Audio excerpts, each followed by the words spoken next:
안녕하세요. 오늘도 세안살롱을 찾아주셔서 감사합니다. 저는 모 대기업 회사의 정수기와 공기청정기 같은 제품을 방문 관리하고 있는 50대 초반 여성입니다. 그리고 남편이 하늘나라로 떠난 지 올해로 7년이 되어가고 있는데요. 그래서 제가 저희 집의 가장이에요. 평생 일이라고는 결혼하기 전에 했던 것이 다였는데 목구멍이 포도청이라고 딸린 식구만 셋이나 되다 보니 사랑하는 남편이 떠났음에도 마냥 슬퍼할 시간이 없더군요. 식구들을 먹여 살릴 돈이 필요했으니까요. 게다가 저는 몸이 아프신 홀 시어머니까지 모시고 살고 있는데요. 그 병원비도 솔직히 만만치 않거든요. 거기에 당시 저희 아이들도 돈이 많이 필요한 중학생, 고등학생이었는데 가진 거라고는 월세 보증금이 다였던 저는 앞으로가 참 난감했어요. 솔직히 무섭더라고요. 내가 내 가족들을 지킬 수 있을지. 겉으로는 씩씩한 척했지만 속으로는 늘 불안에 떨었는데 그래도 스스로를 몰아붙이며 닥치는 대로 주방 설거지부터 배달 일까지 안 해본 일이 없었어요. 지금 하고 있는 일도 그 중에 하나였고요. 다행히 지금 하고 있는 코드 일이 그나마 제 적성에 맞는지 처음부터 재미가 있었는데 그것도 나름 극복해야 하는 숙제가 있었죠. 보통 그런 제품들은 남의 집과 사무실 같은 곳에 있잖아요. 그러니 매일 남의 집과 일터를 드나들며 제품을 닦고 필터를 가는 그런 일을 해야 했는데 특히 남의 집을 방문한다는 게 쉽지 않았어요. 물론 지금은 이것도 제 일에 있어 재미 중에 하나가 되었는데 그때는 숫기가 없어 그랬는지 초인종을 누를 때마다 심장이 튀어나올 정도로 긴장하곤 했었죠. 지금 생각하면 이젠 추억이 된 이야기지만 그랬던 기억이 있어서 신입 코디가 들어오면 그날의 제 모습이 자주 떠오르곤 합니다. 그리고 지금은 나름 베테랑이 되어 제 일을 즐기고 있는데요. 누구 집은 어디 블로그나 잡지에 나올 것 같이 잘 꾸며진 집도 있고 또 누군가의 집은 귀여운 강아지나 고양이가 있기도 한데 이젠 얼굴을 익히고 친하게 인사와 근황 이야기를 나누는 고객님들이 많아져 마치 아는 집에 놀러 가듯 즐겁게 일하고 있어요.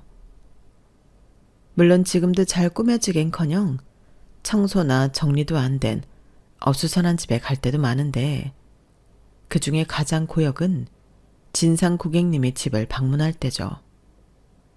어찌나 시비를 걸고 사람을 괴롭히는지 곤란한 일도 여러 번 있었어요. 그리고 그럴 때면 역시 남의 돈을 번다는 건 어려운 일이라는 걸 새삼 깨닫곤 했는데 그럼에도 불구하고 저는 이 일을 가능하면 평생 하고 싶어요.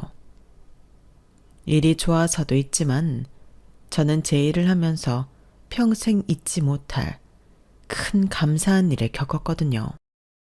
어찌 보면 남들에게도 일어날 수 없는 그런 일인데 제가 이 사연을 쓰게 된 이유도 그 일 때문이에요. 참 아이러니하게도 세상에서 가장 사랑하는 제 반쪽을 잃고 시작한 이 일이 저와 제 가족을 다시 살 수 있는 희망을 안겨줬는데 지금부터 저희 가족에게 일어난 놀라운 이야기를 여러분들에게 소개해 드리겠습니다.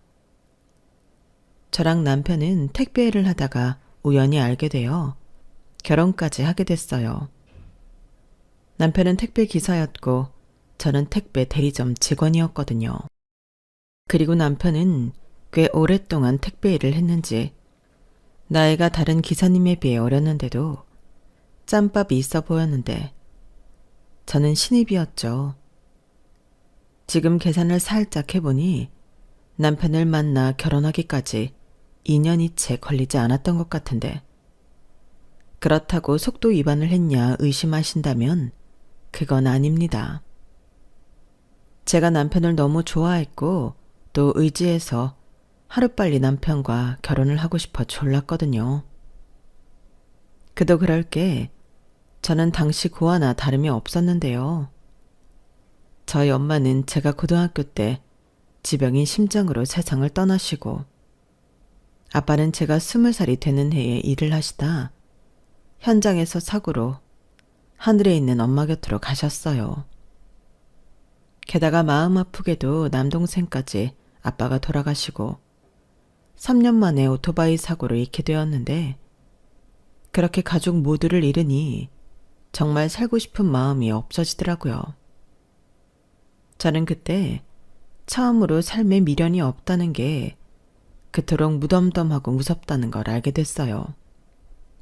그래서 나쁜 생각도 많이 했는데 그때 저를 붙잡고 또 함께 있어준 사람이 제 친구였어요. 그 친구와 저는 초등학교 때부터 함께 했는데 저에겐 지금까지도 자매 같은 그런 존재죠. 그리고 그 친구가 도저히 저를 혼자 두지 못하겠다고 해서 저는 한동안 그 친구네 집에 신세를 지게 되었는데요. 감사하게도 친구네 부모님과 친구의 언니가 저를 아주 흔쾌히 받아주셨어요. 정말 가족의 일원처럼 따뜻하게 대해주셨죠. 그리고 친구의 아빠의 권유로 택배 대리점에 취직하게 되었는데 솔직히 내키진 않았어요. 일이 하기 싫어서가 아니라 당시엔 눈을 뜨고 숨 쉬는 것조차 힘들었기 때문이었죠. 하지만 친구 아빠는 저에게 효진아, 아저씨 말 잘 들어. 아무리 힘들고 살기 싫어도 남들처럼 자고 일어나고 일하고 먹고 그렇게 살다 보면 다 사라진다. 지금은 네가 너무 힘들지만 하루하루 조금씩 힘을 내다 보면 살아갈 수 있는 힘이 생겨. 그러니까 힘들어도 못해도 상관없고 실수해도 상관없으니까 해봐. 라며 취직을 강력하게 추천했는데 제 입장에서는 거절할 수 없었어요. 제가 그 집에 신세를 지고 있는데 싫다는 소리를 할 수 없죠. 그렇게 울며 겨자 먹기로 첫 출근을 했는데 세상사 기가 막히게도 그곳에서 제 반쪽을 만난 거 있죠. 그리고 저는 지금도 남편과 처음 만났던 그날의 기억을 또렷이 기억하는데요. 아가씨가 새로 들어왔네요. 반가워요. 저는 한철호 기사라고 해요. 앞으로 잘 부탁해요. 그리고 이건 배지밀인데 선물로 줄게요. 맛있게 먹어요. 남편은 첫 인상부터 에너지 넘치고 밝은 사람이었어요. 처음 봤을 때는 몰랐지만 자주 보다 보니 인상도 좋고 생긴 것도 멀쩡한 게 금방 친하게 되었어요. 그리고 대리점에 올 때 왜인지 매일같이 저에게 간식을 사다가 줬는데요. 나중에 제가 남편한테 그때 왜 그랬냐고 물어보니 제가 하도 애 같아서 간식을 사주고 싶었다고 하더라고요. 그러면서 덧붙이길 그리고 보면 몰라? 꼬시려고 그랬지? 라고 했는데 그때는 벌써 우리가 결혼을 약속한 연인 사이였기에 저는 그냥 크게 웃어버렸죠. 남편의 그런 큰 그림이 있었는 줄 모르고 제가 보기 좋게 넘어간 게 어이가 없으면서도 재밌더라고요. 그리고 제 기억 속 당시의 남편은 천연덕스럽게 그런 티도 하나 내지 않고 저에게 초콜릿이나 빵, 곰돌이 젤리 같은 걸 사다 주면서 이렇게 말하곤 했는데요. 내가 편의점에서 라면이랑 삼각김밥 사 먹는데 효진 씨 생각이 나더라고. 막내 동생 같아서 사주는 거니까 부담 갖지 말고 맛있게 먹어요. 저렇게 말하면서 먹을 것을 주는데 저 남자가 나한테 관심이 있어 그렇구나. 저는 알지 못했죠. 그냥 오지랖도 넓고 인정도 많은 사람이구나. 뭐 그 정도로 생각했는데 심지어 남편은 외동이라 동생이라곤 반려동물조차 없었던 거 있죠. 지금 생각하면 자기는 아니라고 했지만 연애의 고단수였던 것 같은데 저는 그런 남편한테 푹 빠져버렸어요. 또 한 번은 제가 퇴근 후 편의점에서 맥주를 사서 계산을 하는데 그 사람을 딱 마주치게 되었고 늘 저에게 애들이 먹을 것 같은 음식만 사주던 남편 눈에 제가 이미 계산까지 마친 맥주가 떡하니 보였던 적이 있었는데 그때는 저도 미성년자가 아닌데도 괜히 뜨끔하더라고요. 그 기분이란 마치 학교 다닐 때 학생부 선생님한테 걸린 그런 기분이었는데 그런 이상하고 어색했던 날은 그 이후 놀라운 변화를 가져왔어요.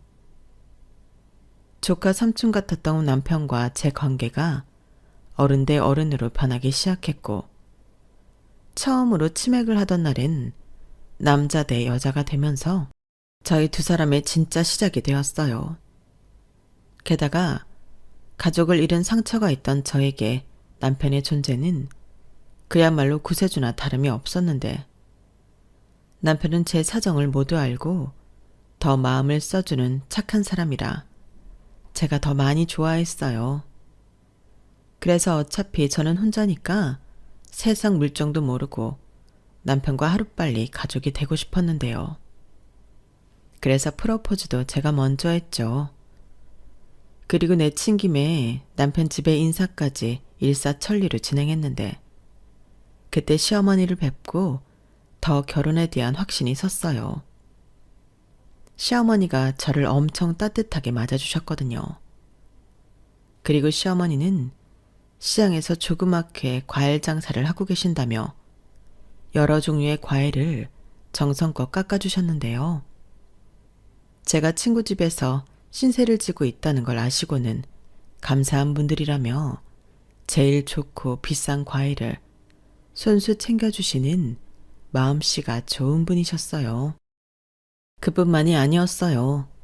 김치며 여러 반찬 같은 음식도 싸주셨는데 저런 어머니를 모시고 사는 남편이 부럽더라고요.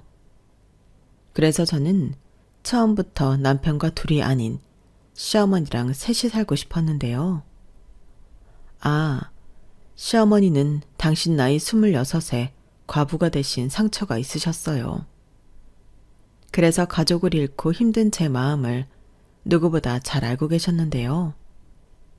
시어머니는 당신 남편이 4살이었는데 막막하셨다고 그날의 기억을 말씀하셨어요. 대신 시부모님과 함께 살고 있어서 그나마 위안이 되었는데 그건 저희 시어머니 생각일 뿐 시어머니의 시어머니, 그러니까 남편의 할머니는 그렇게 생각하지 않으셨던 모양이었어요. 당신 아들 잡아먹은 기가 센 여자라며 그렇게 구박하고 모진 시집살이를 시키셨다고 했는데 다행히 남편의 할아버님은 인자하시고 좋으신 분이라 저희 시어머니를 많이 챙겨주시고 감싸줬다고 하더라고요. 하지만 왜 그렇게 좋은 사람들은 빨리 떠나는지 무리에서 일을 하시던 시할아버님은 과로로 세상을 떠나게 되셨고 시아버님이 계실 때는 그나마 생활에 불편함이 없이 살던 집은 금방 가세가 기울어져 밥도 제대로 먹지 못했다고 하셨어요. 그런데 먹성 좋은 아들은 계속 배가 고프다고 하고 그때부터 정말 먹고 살기 위해 못난이 과일을 싼 가격에 사서 시장 길바닥에서 팔기 시작하셨다고 했는데요. 지금 생각하니 시어머니와 저의 인생이 많이 닮은 것 같네요. 그래서 서로가 서로를 알아봤던 걸까요? 저는 남편도 너무 좋았지만 시어머니가 너무 좋아 결혼하면 무조건 시어머니랑 셋이 살고 싶었고 남편에게도 이런 제 마음을 이야기했는데 남편이 황당하다는 듯 크게 웃던 기억이 나네요. 다른 여자들은 무조건 싫다고 할 이야기를 저는 거꾸로 무조건 그렇게 하겠다고 하니 남편이 그랬어요. 효진이 너는 진짜 청개구리 같아. 남들이 좋다는 건 싫다고 하고 남들이 싫다고 하는 건 좋다고 하잖아. 진짜 특이한 거 알아? 라고 호탕하게 웃었는데 나중엔 사례에 걸려 캑캑거리기도 하더라고요.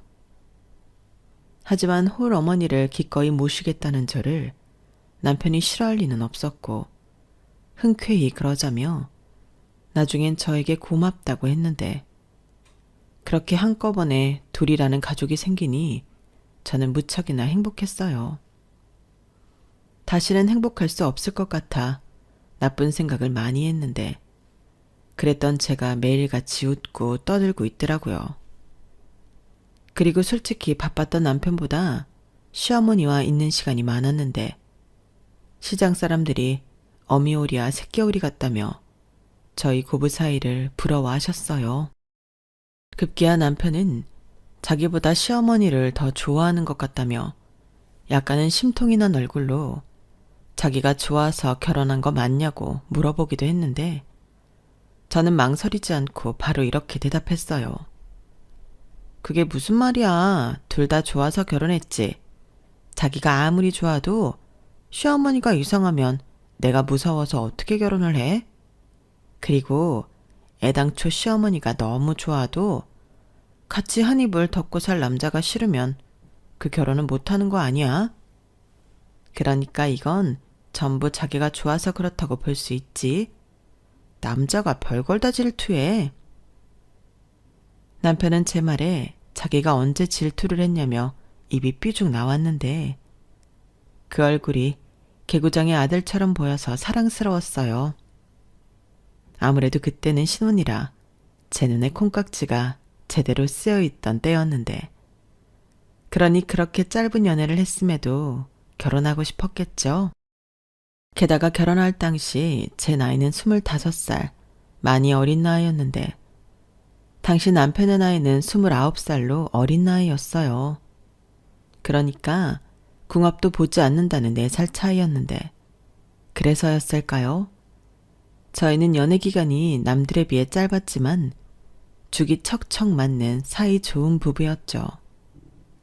그리고 둘 다 살림이 넉넉하진 않았기 때문에 소박하게 시어머니까지 세 식구가 똘똘 뭉쳐 살았는데 시어머니는 제가 시집 오고 집안에 온기가 도는 것 같다며 저더러 복덩이가 굴러왔다고 예뻐해 주셨어요.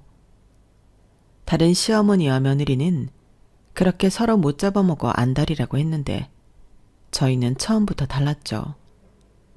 누가 보면 친엄마냐고 얘기할 정도로 시어머니는 저에겐 그냥 엄마 그 자체였는데요. 그때는 저도 고등학교 때 헤어진 엄마를 다시 만난 기분으로 살았어요. 그리고 결혼하면서 제가 일을 그만두게 되었는데 어차피 아이를 빨리 갖고 싶었기에 일에는 미련이 없었죠. 일단 그보다 시어머니가 과일 가게 일을 혼자 하고 계셔서 그걸 좀 도와드리고 싶은 마음이 컸는데 요즘 여자들이라면 어떡하든 경력이 단절될까봐 일을 그만두지 않으려 하지만 저는 시어머니 가게 일을 도와드리고 살림하는 게 너무 재밌고 행복했어요. 그러니까 주부도 직업이라고 생각하고 자발적인 전업주부가 되었는데 일을 그만두고 반년 정도 지났을까? 큰애를 임신하게 되었어요. 그때는 남편도 시어머니도 어찌나 좋아하든지 제가 두 사람한테 대단한 일이라도 해준 것 같은 뿌듯함마저 느껴졌는데요. 그렇게 첫째 딸이 가족의 축복을 받으며 태어났어요. 그리고 3살 터울로 아들이 태어나면서 저희는 5 식구가 되었고 집이 아주 가족으로 꽉 찬 느낌이었는데 확실히 두 아이가 태어나니 셋이 살던 집이 좁게 느껴졌죠. 하지만 저는 아무런 불만이 없었는데 남편은 달랐던 것 같아요. 화장실도 하나 더 있어야 되지 않냐고 조금 더 넓은 집으로 이사를 가자고 했는데 지금 생각하면 그때 그러지 말자고 할 걸 후회가 남네요.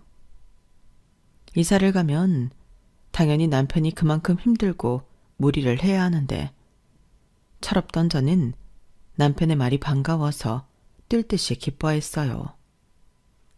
그리고 남편은 그런 제 모습을 보며 자기만 믿으라고 했고 그날 이후 무리해서 집을 산 탓에 대출금과 이자를 갚기 위해 더 많은 일을 해야만 했는데요. 그런 남편이 짠하면서도 저는 가장으로 든든하고 고마웠어요. 남편이 고생하는데 그걸 말릴 생각도 하지 않고 뒤에서 고마워만 하고 있었다니. 제가 생각해도 제 자신이 이기적이었는데 왜 그랬는지 모르지만 애들이 커가면서 남편은 남편대로 저는 저대로 각자 위치에서 열심히 살아야 한다고 생각했던 것 같아요. 그러니까 제가 하는 고생도 남편이 하는 고생도 우리 가족을 위한 일이니 당연하게 생각한 거예요. 세상엔 당연한 게 하나도 없는데 저는 그저 남편이 힘들게 번 돈을 아껴 쓰고 모으는 것이 제 일이라고 생각했죠. 물론 그것도 아내의 역할이긴 하니 맞긴 하지만 남편이 일해서 돈을 가져오는 걸 당연하게 생각하면 안 되는 거잖아요. 그 역시 고마운 부분인데 남들도 그렇게 사는 줄 알고 저는 점점 저도 모르게 무심한 아내가 됐어요. 그리고 남편이 떠나고 남편의 빈자리를 매일같이 느끼면서 그동안 남편이 가족을 위해 얼마나 수고스럽게 열심히 일했는지 알게 되었는데 제가 너무 남편의 고생을 몰라준 것 같아 너무 미안하고 가슴이 아팠어요. 제가 조금이라도 빨리 그걸 알았다면 남편에게 수고한다, 고맙다 이런 말을 많이 해줬을 텐데 제가 너무 부족한 아내라서 그런 걸 미처 몰랐고 두 아이를 키우면서 저 역시 정신없이 바빴는데 그때 시어머니가 유방암 진단을 받게 되셨어요.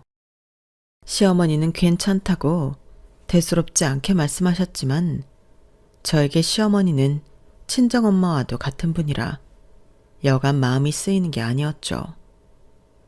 혹여 암이라고 하는데 잘못되는 게 아닐까.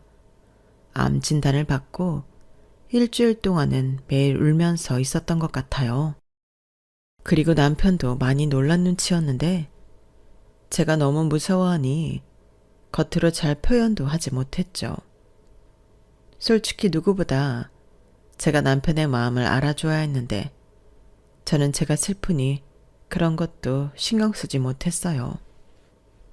그러자 시어머니는 내가 뭐 내일 당장 죽냐? 그만해. 누가 보면 내가 아니라 네가 유방암인 줄 알겠다. 엄마 괜찮아. 엄마 오래 살 거야. 라며 씩씩하게 말씀하셨는데 그래서 더 치료에 열심히 하셨어요. 수술에 항암에 병원비도 많이 나왔는데 시어머니가 먼저 저희 부부와 상의도 하지 않으시고 가게를 정리하셨더라고요. 당신 병원비는 당신이 해결하고 싶다며 최대한 저희에게 부담을 주지 않으셨는데 저는 그 마음이 감사하면서도 죄송했어요. 어쩌면 그래서 남편이 더 무리하면서까지 일을 하려 했던 것 같았는데 자는 시간도 줄여가며 그렇게 일을 많이 했어요. 그리고 그렇게 산 세월도 길었는데 13년 정도 그런 생활을 하니 그때도 남편이 고생한다는 건 알고 있어도 남편의 수고가 무뎌졌는데 애들도 많이 커서 저도 그때는 애들 학원비랑 시어머니 약값이라도 벌려고 파트타임과 집에서 부업을 했어요. 솔직히 저 역시 집에서 일을 할 뿐 한 푼이라도 더 벌려고 잠까지 줄이며 일을 했는데 그래서 내심 남편이 고생하는 만큼 저도 고생한다고 생각했던 것 같아요. 그리고 우리 둘 다 말은 하지 않아도 서로 고생하는 걸 알아준다고 생각하며 지냈는데 그러다 마른 하늘의 날벼락처럼 남편이 교통사고가 나서 병원에 옮겨졌지만 사망했다는 연락을 받게 되었어요. 믿을 수 없었죠. 그래서 보이스피싱인 줄 알았어요. 신종 사기도 가지가지 한다며 아니라고 현실을 부정했는데 경찰이 저한테 사기를 칠 리가 없었죠. 사인은 남편의 졸음운전이라고 하는데 다행히 상제 운전자들은 크게 다치진 않았다고 했어요. 대신 남편이 몰던 차가 화물차라 그 영향으로 연쇄 추돌 사고가 일어나 사건이 복잡했는데 나중에 남편이 피해를 줄이려고 핸들을 과도하게 꺾는 바람에 추락사고가 일어났다며 사고 경위를 자세히 말해주셨어요. 그 덕에 저는 매일같이 남편이 추락하는 걸 옆에서 보는 악몽에 시달렸는데 저는 제가 남편을 죽음으로 내몬 사람 같아 제 자신을 용서할 수가 없었어요. 그리고 정신도 온전하긴 힘들었는데 생각해보세요. 친정 식구들 모두 잃고 남편까지 먼저 하늘나라에 보냈으니 제가 제정신일 수가 없었죠. 그래서 시어머니가 당신도 속이 말이 아닐 텐데도 제가 잘못될까 한시도 마음을 내려놓지 못하셨어요. 화장실에 조금이라도 오래 있으면 놀라서 뛰어오셨고 위험한 게 많은 주방엔 근처에도 오지 말라고 하셨는데 성하지도 않은 몸으로 저와 아이들을 챙기는 시어머니를 보니 그제야 정신을 차릴 수밖에 없었어요. 저야말로 저러다 시어머니까지 무리해서 잘못되면 어쩌나 겁이 났거든요. 그래서 그날 이후 죄송하지만 시어머니에게 아이들과 집안 살림을 맡기고 저는 밖에 나가 일자리를 찾아다녔는데요. 그나마 시어머니가 계시니 집안 걱정 없이 밖에 나가 일을 할 수 있었어요.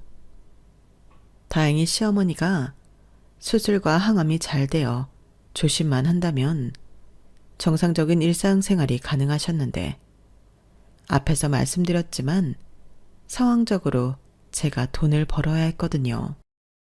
물론 그때도 저는 시어머니에게 절대 무리하지 마셔라. 어머니까지 잘못되면 저는 미쳐서 못 산다고 신신당부하며 밖에 나가 일을 했는데요. 그도 그럴 게 남편이 졸음운전으로 낸 사고 합의 때문에 집까지 팔아야 했거든요. 그리고 손에 쥔 돈이 그닥 많지는 않아서 방 2개 딸린 10년도 넘은 빌라 월세에 이사를 왔는데 아이들도 크니 무조건 돈이 있어야 했어요.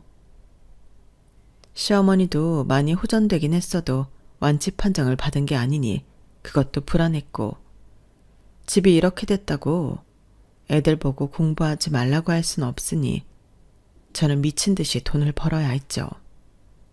그때도 정말 미안하게도 저를 많이 도와줬던 친구가 갚지 않아도 된다며 돈 2천만 원을 주기도 했어요. 물론 저는 그 돈을 받지는 않았지만 대신 그 친구의 마음을 차고 넘치게 받았죠.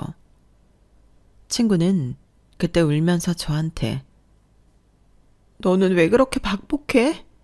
전생에 무슨 짓을 했길래 너한테만 이런 일이 생기냐고. 진짜 너만 생각하면 속상해 죽겠어. 도대체 왜 그러는 거야? 남들처럼 좀 잘 살면 안 돼? 라고 하는데 친구의 진심이 너무 느껴져서 저도 모르게 미안하다고 말한 거 있죠. 지금 생각하면 정말 고마운 친구인데 친구는 그래서 친이모도 아니면서 저희 아이들에게 이모를 자처했어요. 당시 친구도 결혼해서 아이들이 있었는데 방학 되면 저희 아이들까지 데리고 휴가를 다녀오는 등 제가 못하는 걸 해주려고 노력을 많이 했어요.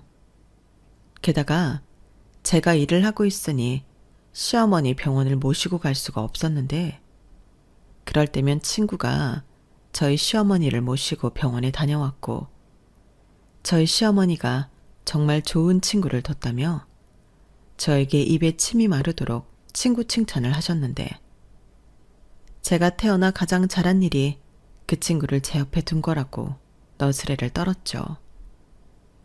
그렇게 팍팍하고 쪼들린 생활을 1년 넘게 했어요. 그 사이 한 6군데 직장을 옮겼는데 말이 좋아 직장이지 이 가게에 저 가게를 옮겨 다녔죠. 그런데 그런 것도 텃세가 장난이 아니라 힘들었는데 제가 또 살림만 하는 사람이라 손이 빠르지 않으니 힘들더라고요. 그러다 우연히 아시는 분 소개로 지금의 코드 일을 하게 되었고, 감사하게도 이 일은 금방 익숙해졌는데 나름 적성에 맞더라고요. 그리고 일이라는 게 하면 할수록 는다고 일도 손에 있고 손님들과 대화 스킬도 좋아지니 일이 한결 수월했는데, 제가 또 한 꼼꼼한 성격이라 고객님들이 많이 좋아해 주셨어요. 그렇게 한 회사에서 3년 넘게 일을 하니 그때부터는 많은 경력도 아닌데 제가 베테랑이 된 기분까지 들었고, 또 그만두신 분들 지역까지 커버하며 나름 저희 사무소에서 도움이 되는 인력으로 자리하게 되었는데요. 그러다 말로만 듣던 평창동에 정수기 필터 교체 및 점검을 나가게 되었어요. 어쩐지 그 동네에 있는 집들 방문은 묘하게 더 신경이 쓰이더라고요. 대다수 큰 주택에는 일하시는 분들이 계셨는데 그럴 때마다 이런 집에 사는 사람들은 어떤 사람들일까? 분명히 돈 걱정 따위는 하지 않고 살겠지? 라는 엉뚱한 생각도 많이 했는데, 그러다 방문한 대저택에서 놀라운 일을 겪게 되었어요. 그 집은 제가 두 번째로 가는 거였는데 대문 초인종을 눌렀을 때 웬 남자 목소리가 나더라고요. 전에는 연세가 좀 있는 아주머니가 응대를 해주셨는데 난데없이 남자 목소리가 나오니까 저절로 긴장이 됐어요. 아무래도 여자분보단 남자분을 응대하면 더 조심하게 되더라고요. 그리고 요란한 기계음과 함께 대문이 열리고 저는 마당을 지나 그 집 현관 앞에 섰는데요. 곧이어 문이 열리고 저는 그 자리에서 놀라 주저앉을 수밖에 없었어요. 이유는 문을 열어준 남자가 제 죽은 남편과 똑 닮은 사람이었기 때문이었는데, 이건 뭐 비슷하다고 말할 수조차 없을 정도로 똑같았어요. 그래서 저는 저도 모르게 떨리는 목소리로 여보? 라고 말했고, 제 말에 당황한 그 남자는 눈만 깜빡이며 경황 없어 했는데, 그 남자는 저를 모르는 눈치더라고요. 하지만 이미 저는 남편이라고 인지했기 때문에 그 자리에서 펑펑 오열하기 시작했고, 모든 것이 꿈인 것 같았는데요. 아니, 꿈이라 다행이라고 생각했어요. 하지만 사람이 꿈을 3년 넘게 꾸진 않을 테니 상식적으로 말이 안 되는 거였는데, 한참 동안 황당하다는 듯 저를 꽤나 불쾌하게 보던 그 남자는 일단 들어가서 차분하게 얘기를 하자고 하더군요. 저기 죄송한데 저를 아세요? 좀 전에 저한테 여보라고 하셨죠? 그런데 저는 그쪽을 오늘 처음 봐요. 물론 제 와이프는 그쪽하고는 완전히 다르게 생겼고요. 아니, 혹시 성함을 여쭤봐도 될까요? 제 남편 이름은 한철호인데. 한철호 씨요? 죄송하지만 처음 듣는 이름인데요. 그 남자는 마치 제가 사기라도 치려고 수작을 부린다는 듯 아주 냉철한 말투로 저에게 쏘아붙이듯 말했어요. 당연하죠. 처음 보는 여자가 난데없이 여보라고 하고 당황스럽게 울기까지 하는데 저라도 불쾌했을 거예요. 그래서 그제서야 정신을 차리고 제가 사기꾼이 아니라는 건 증명해야 할 것 같아 핸드폰을 꺼내 남편 사진을 찾았는데, 다행히 카카오 스토리에 올려두었던 가족 사진이 있었어요. 그 사진을 보는데 어찌나 다행스럽던지. 저는 냉큼 그 사진을 그 남자에게 보여줬는데 이번엔 그 남자가 깜짝 놀랐죠. 아니, 어떻게 이렇게 똑같죠? 나라고 해도 믿겠네요. 그러니까요. 제가 정말 아까는 너무 놀라서. 아, 이제야 이해가 됩니다. 그러실 수 있겠어요. 네, 게다가 저희 남편은 4년 전에 사고로 죽어서요. 제가 정말 많이 놀랐어요. 네? 아유, 이걸 어쩌면 좋아요? 근데 정말 친척이나 뭐 그런 게 아닐까요? 아니, 그런 게 아니고서 어떻게 이렇게 똑같을 수가 있죠? 신뢰가 되지 않는다면 사진을 하나 찍어서 저희 어머님한테 보여드려도 될까요? 물론 싫으시면 거절하셔도 돼요. 아, 글쎄요, 뭐 사정을 들었으니까요. 그러세요. 그럼 그냥 이렇게 앉아있으면 될까요? 네, 감사합니다. 저는 떨리는 손을 부들부들 떨며 그 남자의 사진을 찍어 시어머니에게 전송을 했어요. 너무나도 닮은 남자를 만났는데 친척은 아니라고 하고 너무 신기하다고요. 그러자 10분 정도가 지났을까? 그제야 저는 미묘하게 저희 남편과 다른 점을 발견하고 또 목소리도 전혀 다르다는 걸 인지하게 되었는데요. 세상에 이런 일이 같은 신기한 경험을 했구나. 그런 생각을 하며 죄송하다고 그 남자한테 몇 번이나 사과를 했어요. 그러자 그 남자는 괜찮다며 정수기 때문에 오신 거 아니냐고 했는데 그렇게 저는 진정이 덜 된 두 손으로 평소보다 더딘 제품 케어를 하기 시작했어요. 평소라면 이쯤이면 거뜬하게 착착착 30분이면 끝날 일을 그날은 왜 그렇게 손이 떨리는지 죄송하게 시간을 많이 잡아먹었고 그때 시어머니 이름으로 전화가 걸려왔어요.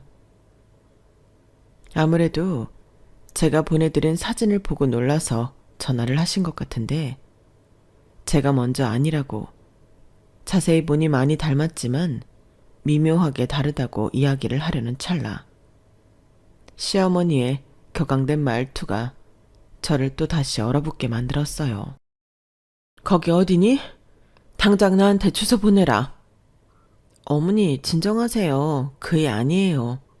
생긴 게 너무 똑같아서 제가 놀라서 그랬는데 아닌 거 확인했어요. 아니야. 걔 내 아들 맞아. 아이 참 어머니. 저도 어머님 마음이랑 같은 마음인데요. 아닌 건 아니에요. 제가 괜히 사진 같은 걸 보내서. 아니라니까? 걔 내 아들 진짜 맞아. 아닐 리가 없어. 그 사람한테 등에 손바닥 모양의 반점이 있지 않냐고 지금 당장 물어봐. 네? 손바닥 모양의 반점이요? 저는 시어머니의 말을 듣고 조금은 황당했지만 그 남자분에게 물어봤어요. 그러자 그 남자는 어떻게 알았냐고 놀라워했고 저는 시어머니에게 맞다고 시어머니는 그걸 어떻게 아시냐고 물었는데 시어머니가 핸드폰 너머로 울고 계셨어요. 내 아들 맞아. 억울하게 뺏긴 내 아들이 맞다고. 거기 어딘지 당장 얘기해. 내가 지금 당장 내 아들 만나러 거기 가야겠다. 시어머니는 처음으로 저를 채근하시며 그 집 주소를 보내달라고 안달이 나셨어요. 그러자 그 남자가 메모지에 자기 집 주소를 적어서 전직에 전달해 주는데 일단은 시어머니에게 그 메모에 적힌 주소를 알려드렸죠. 그리고 본의 아니게 일이 커져서 죄송하다고. 그런데 저희 시어머니는 어떻게 그 반점을 알고 계실까? 그런 이야기를 그 남자에게 했는데 그 남자는 갑자기 냉수를 마시고 싶다며 정수기 점검이 끝났냐고 물었어요. 그래서 제가 서둘러 끝내보겠다고 서두르기 시작했고 그때는 어쩐지 그 남자도 초조한 얼굴 같아 보였는데 30분이 채 되지 않아 저희 시어머니가 도착하셨어요.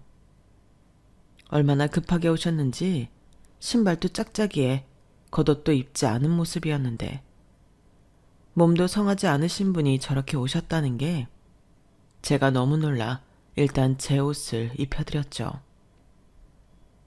어머니, 이 날씨에 여기로 오시면 어떡해요?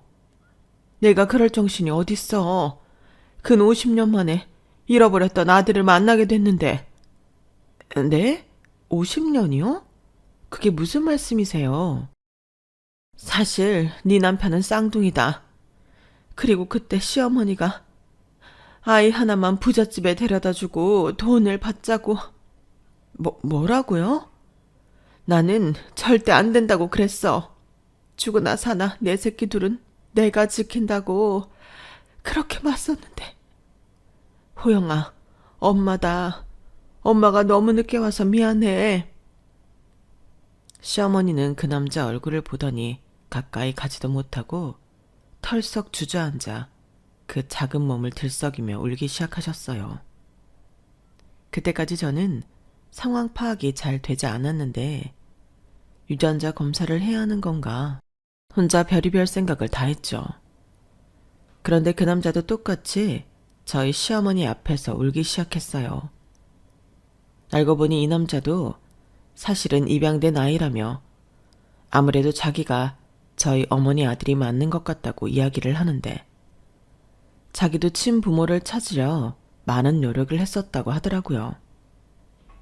하지만 결혼하고 사업하느라 정신이 없어 친부모 찾는 걸 포기했다고 했는데 그만큼 자기를 입양해 주신 부모님이 너무 좋은 사람이라 그냥 다 잊고 살자고 생각했답니다.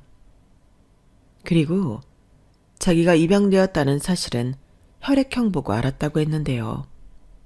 부모님은 아니 그 집안 식구들은 모두 O형이었지만 자기만 AB형이었대요. 그런데 자기가 어른이 되기 전까지 부모님 두 분이 혈액형을 속이고 계셨다고 했는데 그러다 두 분의 건강검진 기록표를 보고 사실을 알게 되었다고 하셨죠. 그러자 시어머니가 그럴 수 있다며 당신은 A형이고 시아버님이 AB형이라고 했는데요. 저희 남편은 참고로 A형이었어요. 그리고 시어머니는 어쩌다가 쌍둥이 아들 하나를 뺏기게 되었는지 그 사연을 들려주기 시작했는데 저는 정말 드라마인 줄 알았다니까요. 그때도 이렇게 추운 날이었어. 사람들이 날씨가 추우니까 도통 시장에 나오지 않더라고. 나는 과일을 팔아야 애들 밥을 줄 수 있는데 그럴 수가 없었지. 정말 미안하게도 굶는 날도 여러 날 있었다. 겨우 미음이나 보리쌀 구에 풀칠만 할 수 있어도 그때는 다행일 때였거든. 근데 어린 네가 그 한밤중에 정신을 못 차리는 거야.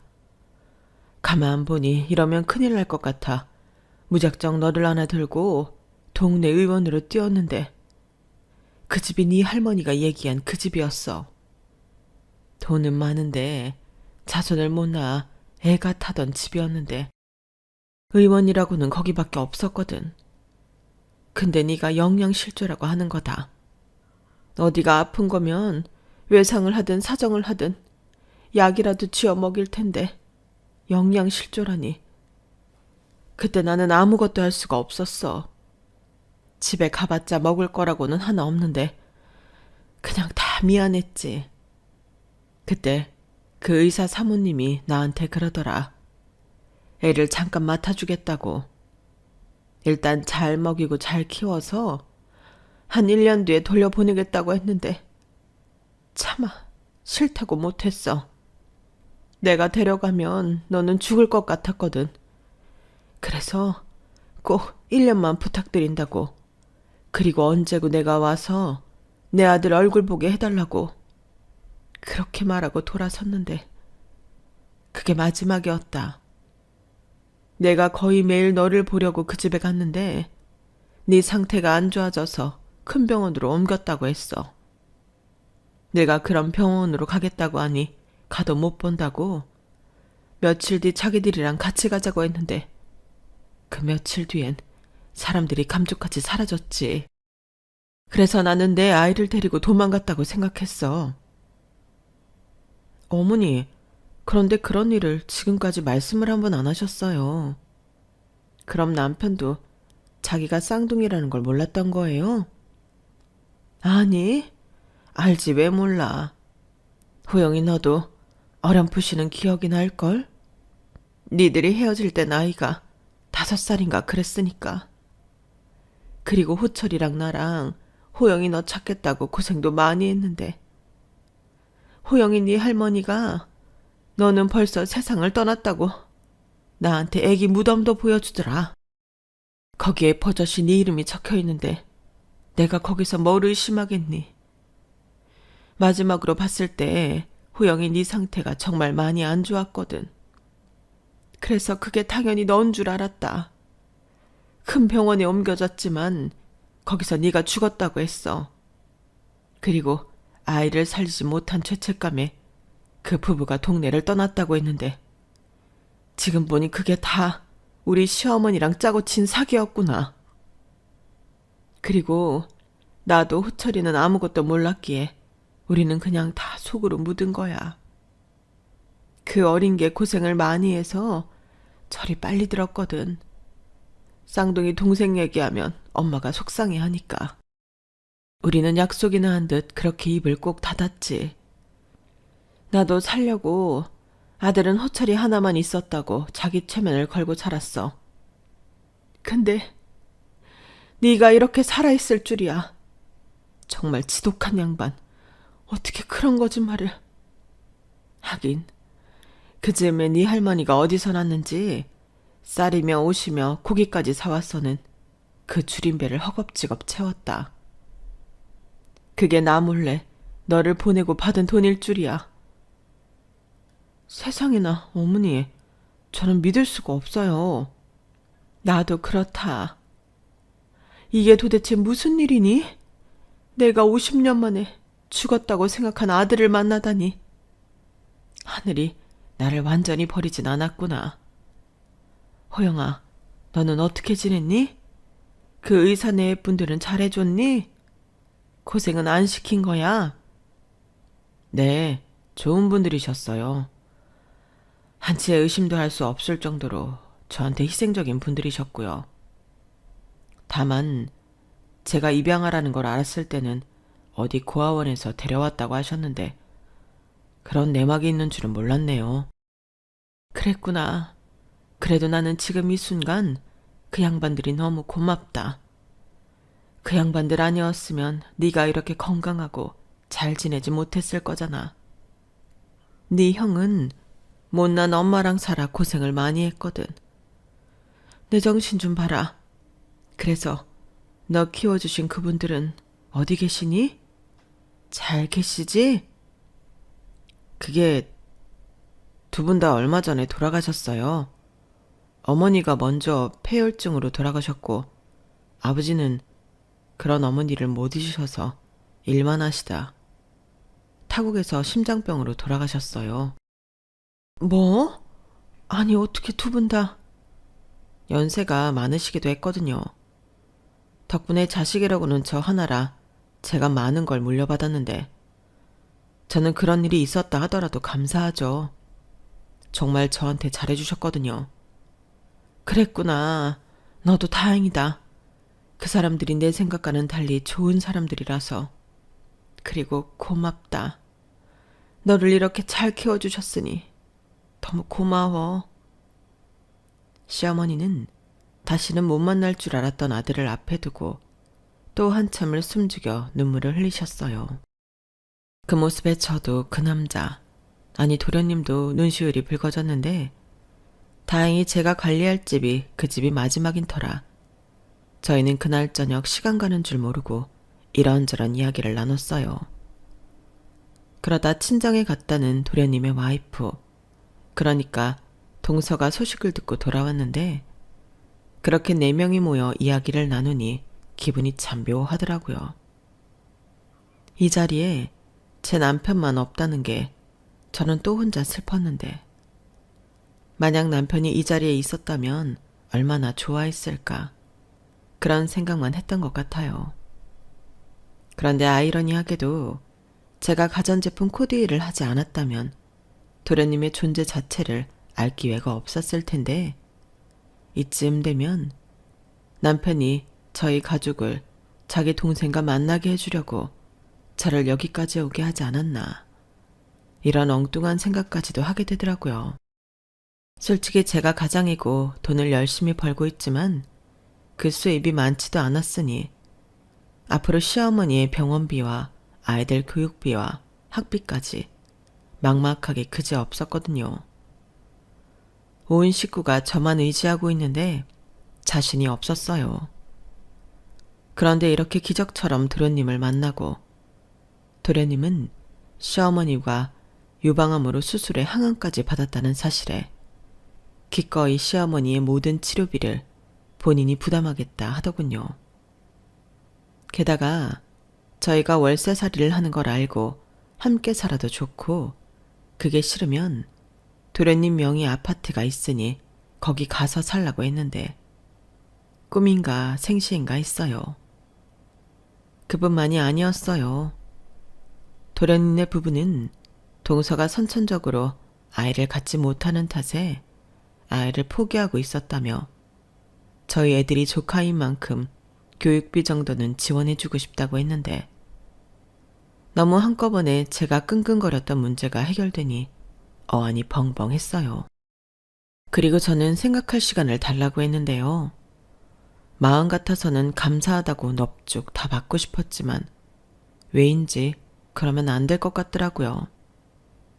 그래서 이틀을 꼬박 고민을 한 후 저는 조심스럽게 시어머니에게 이제 고생 그만하시고 이제부터라도 작은 아들 호강 받으시면서 사는 게 어떠시냐고 여쭤봤는데요. 아무리 생각해도 시어머니를 도련님 집에 모시고 저희 집과 저희 아이들은 제가 책임지는 게 맞는 것 같았어요. 그렇잖아요. 시어머니와 평생 마음에 묻어둔 자식이지만 저는 정말이지 몰랐던 도련님의 존재인데 이렇게 너무 많은 걸 받으면 저야말로 아무리 죽은 형의 부인이라도 염치가 없죠. 그래서 시어머니에게 조심스럽게 이야기를 건넸는데요. 시어머니가 제 손을 잡고 그러셨어요. 네가 나랑 사는 게 힘들어 그러는 거야? 병원비도 있고 늙은이 입 하나 더 있으니 그게 힘들어서? 어머니, 무슨 말씀을 그렇게 하세요. 그런 게 아니라 도련님이 감사한 제안을 해주셨는데 제가 뭐라고 그걸 덥석 받을 수 있겠어요. 물론 마음이야 100번 1000번 그러고 싶지만 언제부터 알았다고. 저는 그럴 염치가 없어서요. 하지만 어머니는 말 그대로 도련님 어머니니까 어머니만큼은 그 집에서 호강하실 수 있을 것 같아서. 나는 싫다. 아무리 다시 만난 아들이 좋아도 내가 너랑 함께한 세월이 얼만데. 내가 짐이 돼서 그런 게 아니라면 나는 너랑 같이 있고 싶어. 짐이라뇨. 말도 안 돼요. 저도 사실은 어머님이랑 헤어지고 싶지 않아요. 하지만 저보다는 도련님이 어머니를 더 편하게 모실 수 있을 것 같아서. 효진아, 나는 너랑 있는 게 제일 편해. 너는 며느리기 전에 내 딸이잖아. 나는 단 한 번도 너를 남이라고 생각한 적이 없다. 물론 내가 너한테 도움이 되는 존재는 아니지만 너랑 우리 손주들 못 보면 그게 무슨 소용이니? 호영이는 이제 잘 사는 거 알았으니 어쩌다 한 번씩만 봐도 된다. 그래도요. 그렇게 마음에 묻어둔 아들인데. 그런 아들이 잘 살고 있잖아. 나는 그거 하나면 돼. 하지만 내가 당장 너랑 우리 애들을 못 본다고 생각하면 내 몸이 편한들 그게 사는 거겠니? 왜요? 그리고 뭐 우리가 영영 못 보나? 그래도 나는 싫다. 단 하루라도 못 본다고 생각하면 내가 못 살아. 네가 그랬지? 나까지 잘못되면 너는 못 산다고. 나한테 너도 그래. 설마 아직도 그걸 몰랐던 거야? 저는 시어머니의 말에 더는 아무 말도 할 수가 없었어요. 목이 메어와서 더는 목소리가 나오지 않을 것 같았거든요. 그래서 그저 말없이 시어머니를 꼭 안았는데 분명 제가 안아드렸는데 어느새 제가 시어머니 품에 안겨 있더라고요. 그 후 제 복잡했던 머릿속은 깨끗해졌어요. 도련님의 존재를 알아 반가웠고 남편과 꼭 닮은 그 얼굴을 가끔이라도 볼 수 있으니 그걸로 됐다고 생각하며 도련님에게 호의는 감사하지만 제가 더 힘을 내보겠다고 했는데 도련님이 저한테 또 이런 말을 했어요. 저는요, 저희 어머니가 지금이라도 편하게 지내셨으면 좋겠어요. 그동안 형수가 고생하신 것도 있고 제가 감사하고 죄송해서요.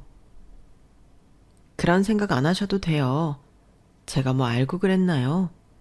그리고 저 고생이라고 생각한 적 없어요. 제 가족을 지키는 일인데 당연한 일이죠.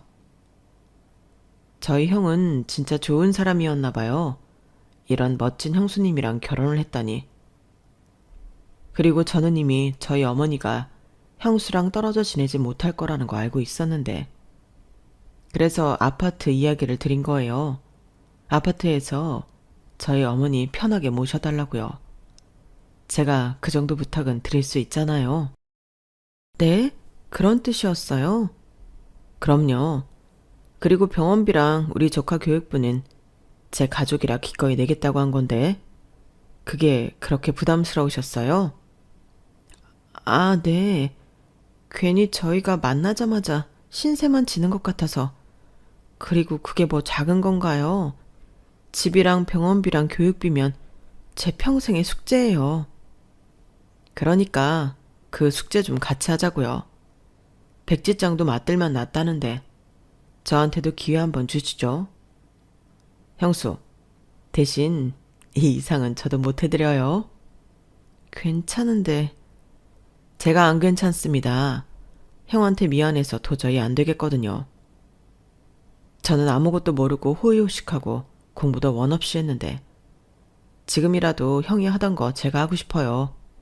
그러니까 제발 하게 해주면 안 돼요? 도련님, 핏줄은 원래 그렇게 닮는 건가요? 아니면 쌍둥이라 그런 걸까요? 도련님은 아닌 듯 맞는 듯 남편과 비슷한 점이 많았어요. 생김새도 그런데 성격이나 마음씨까지 똑같으니 새삼 남편 생각이 많이 났었는데 그렇게 감사하게도 저는 도련님의 호의를 거절할 수 없었어요. 무엇보다 시어머니와 아이들 걱정을 하지 않아도 된다는 점이 왜 그렇게 눈물 나도록 감사한지. 그래서 현재까지도 그 감사한 마음을 보답하며 살고 있는데요. 시어머니는 꿈에 그리던 완치 판정을 받으셨고 저는 여전히 제가 좋아하는 가전제품 코디 일을 하면서 집안의 가장으로 살고 있어요.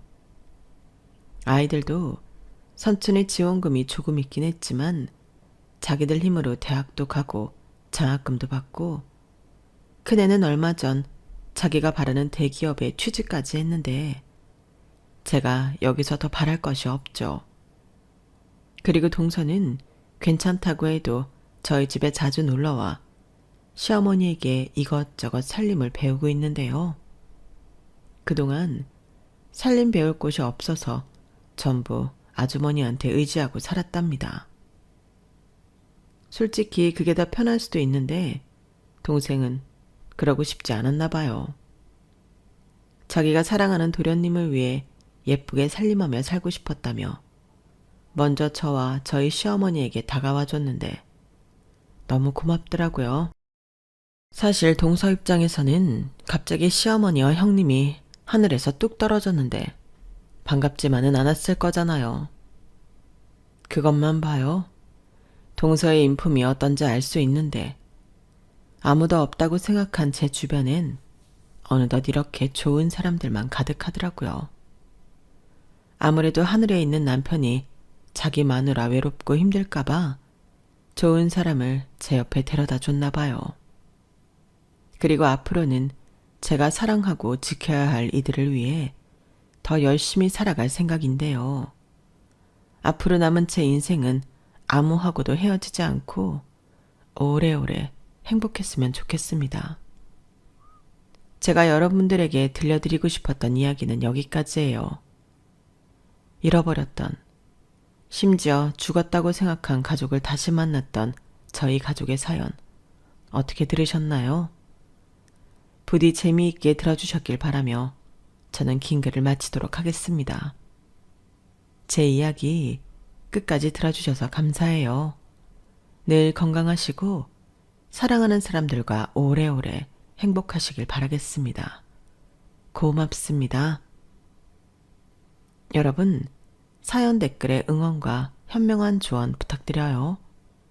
좋아요와 구독은 저에게 큰 힘이 됩니다. 오늘도 좋은 일 가득하세요.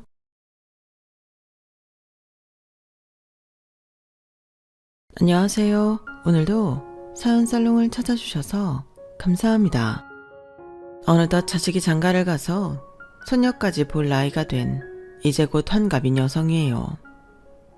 이곳에 나오는 사연들을 종종 보다가 오늘은 제 이야기를 들려드리면 어떨까 싶어 사연을 써봅니다.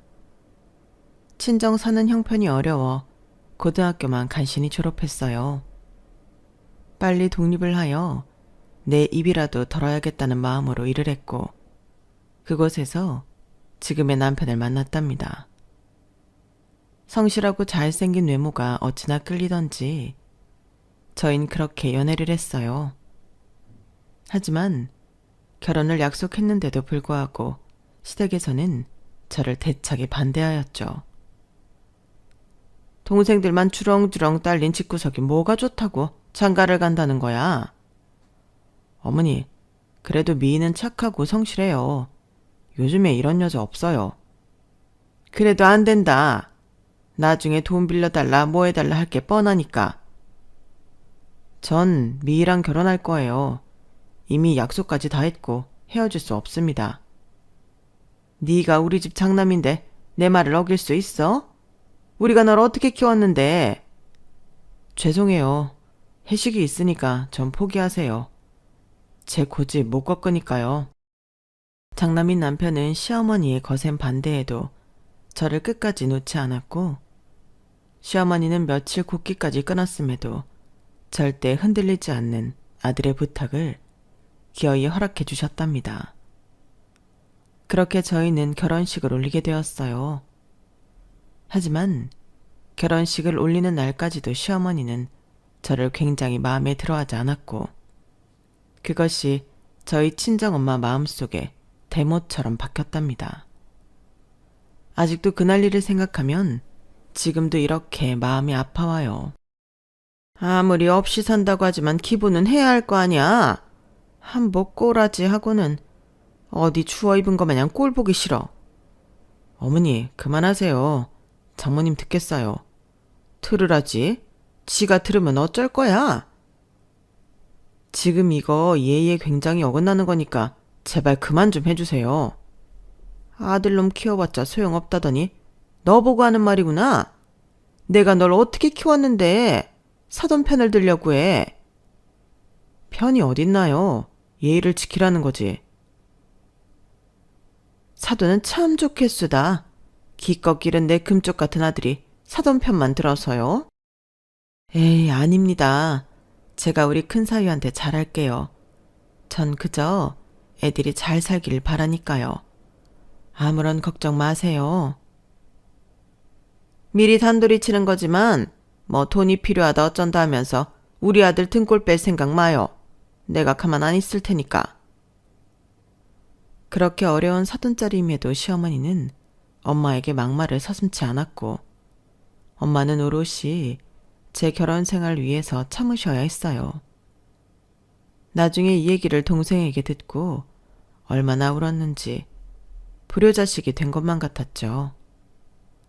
그럼에도 저흰 결혼을 했고 그날부터 고된 시집살이가 시작이 되었답니다. 시어머니의 뾰족한 한마디 한마디가 얼마나 상처가 되든지 그때 마음속에 피멍이 한가득 들었던 것 같아요. 그래도 참 다행인 건 남편이 늘 제 편이었죠. 된장국인지 찌개인지도 모르는 거 끓여와서는 먹으라는 거냐? 하여간 보고 배운 게 없으니까 이렇게 멍청하지. 국을 끓였는데 입에 안 맞으세요? 그걸 말이라고 해? 네 입은 주둥인가 보다. 맛이라고 없어가지고. 왜요? 맛있기만 한데.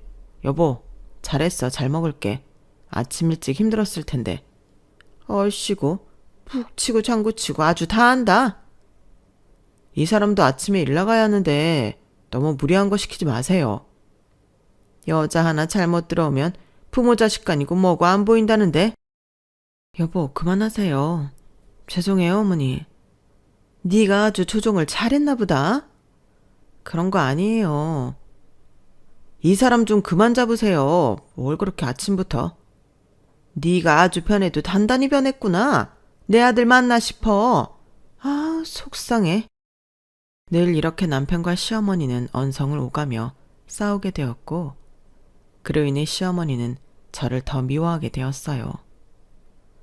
한다고 하는데도 그저 제 자체가 싫으셨던 어머니였기 때문인지 어머니를 충족시키기란 쉽지 않았어요.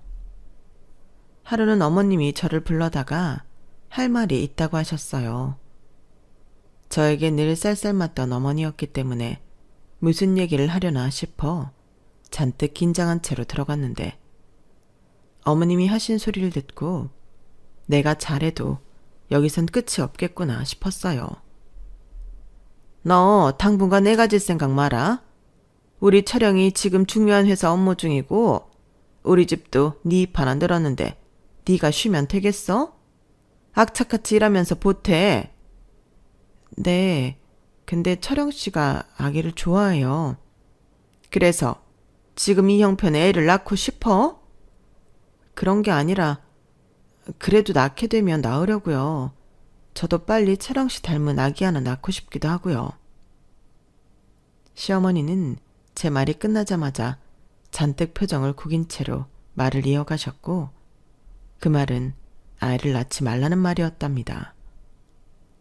우리의 아이 문제까지 관여하시며 말씀하시는 게 기분이 좋지 않았지만 한편으론 어려운 형편에 아이까지 낳으면 더 어려워질 테니 걱정되셔서 하는 소리겠지 하고 애써 저를 다독였죠. 그렇지만 어머님은 다른 생각을 하고 계셨어요. 엄마는 새언니한테 왜 임신하지 말라고 해? 오빠라면 끔찍하면서. 오히려 오빠 자식 보고 싶어 했잖아. 쟤한테서 우리 아들 씨가 나오는 거 싫다. 대충 살다가 이혼시키면 그만이야. 내 아들이 공무원인데 뭐가 모자라서 저런 계약직이랑 결혼을 해? 엄마는 그래도 결혼했는데 언니한테 너무한다. 내가 이래서 시집을 안 간다니까? 시어머니 무서워서. 뒤처져도 한참 뒤처지지.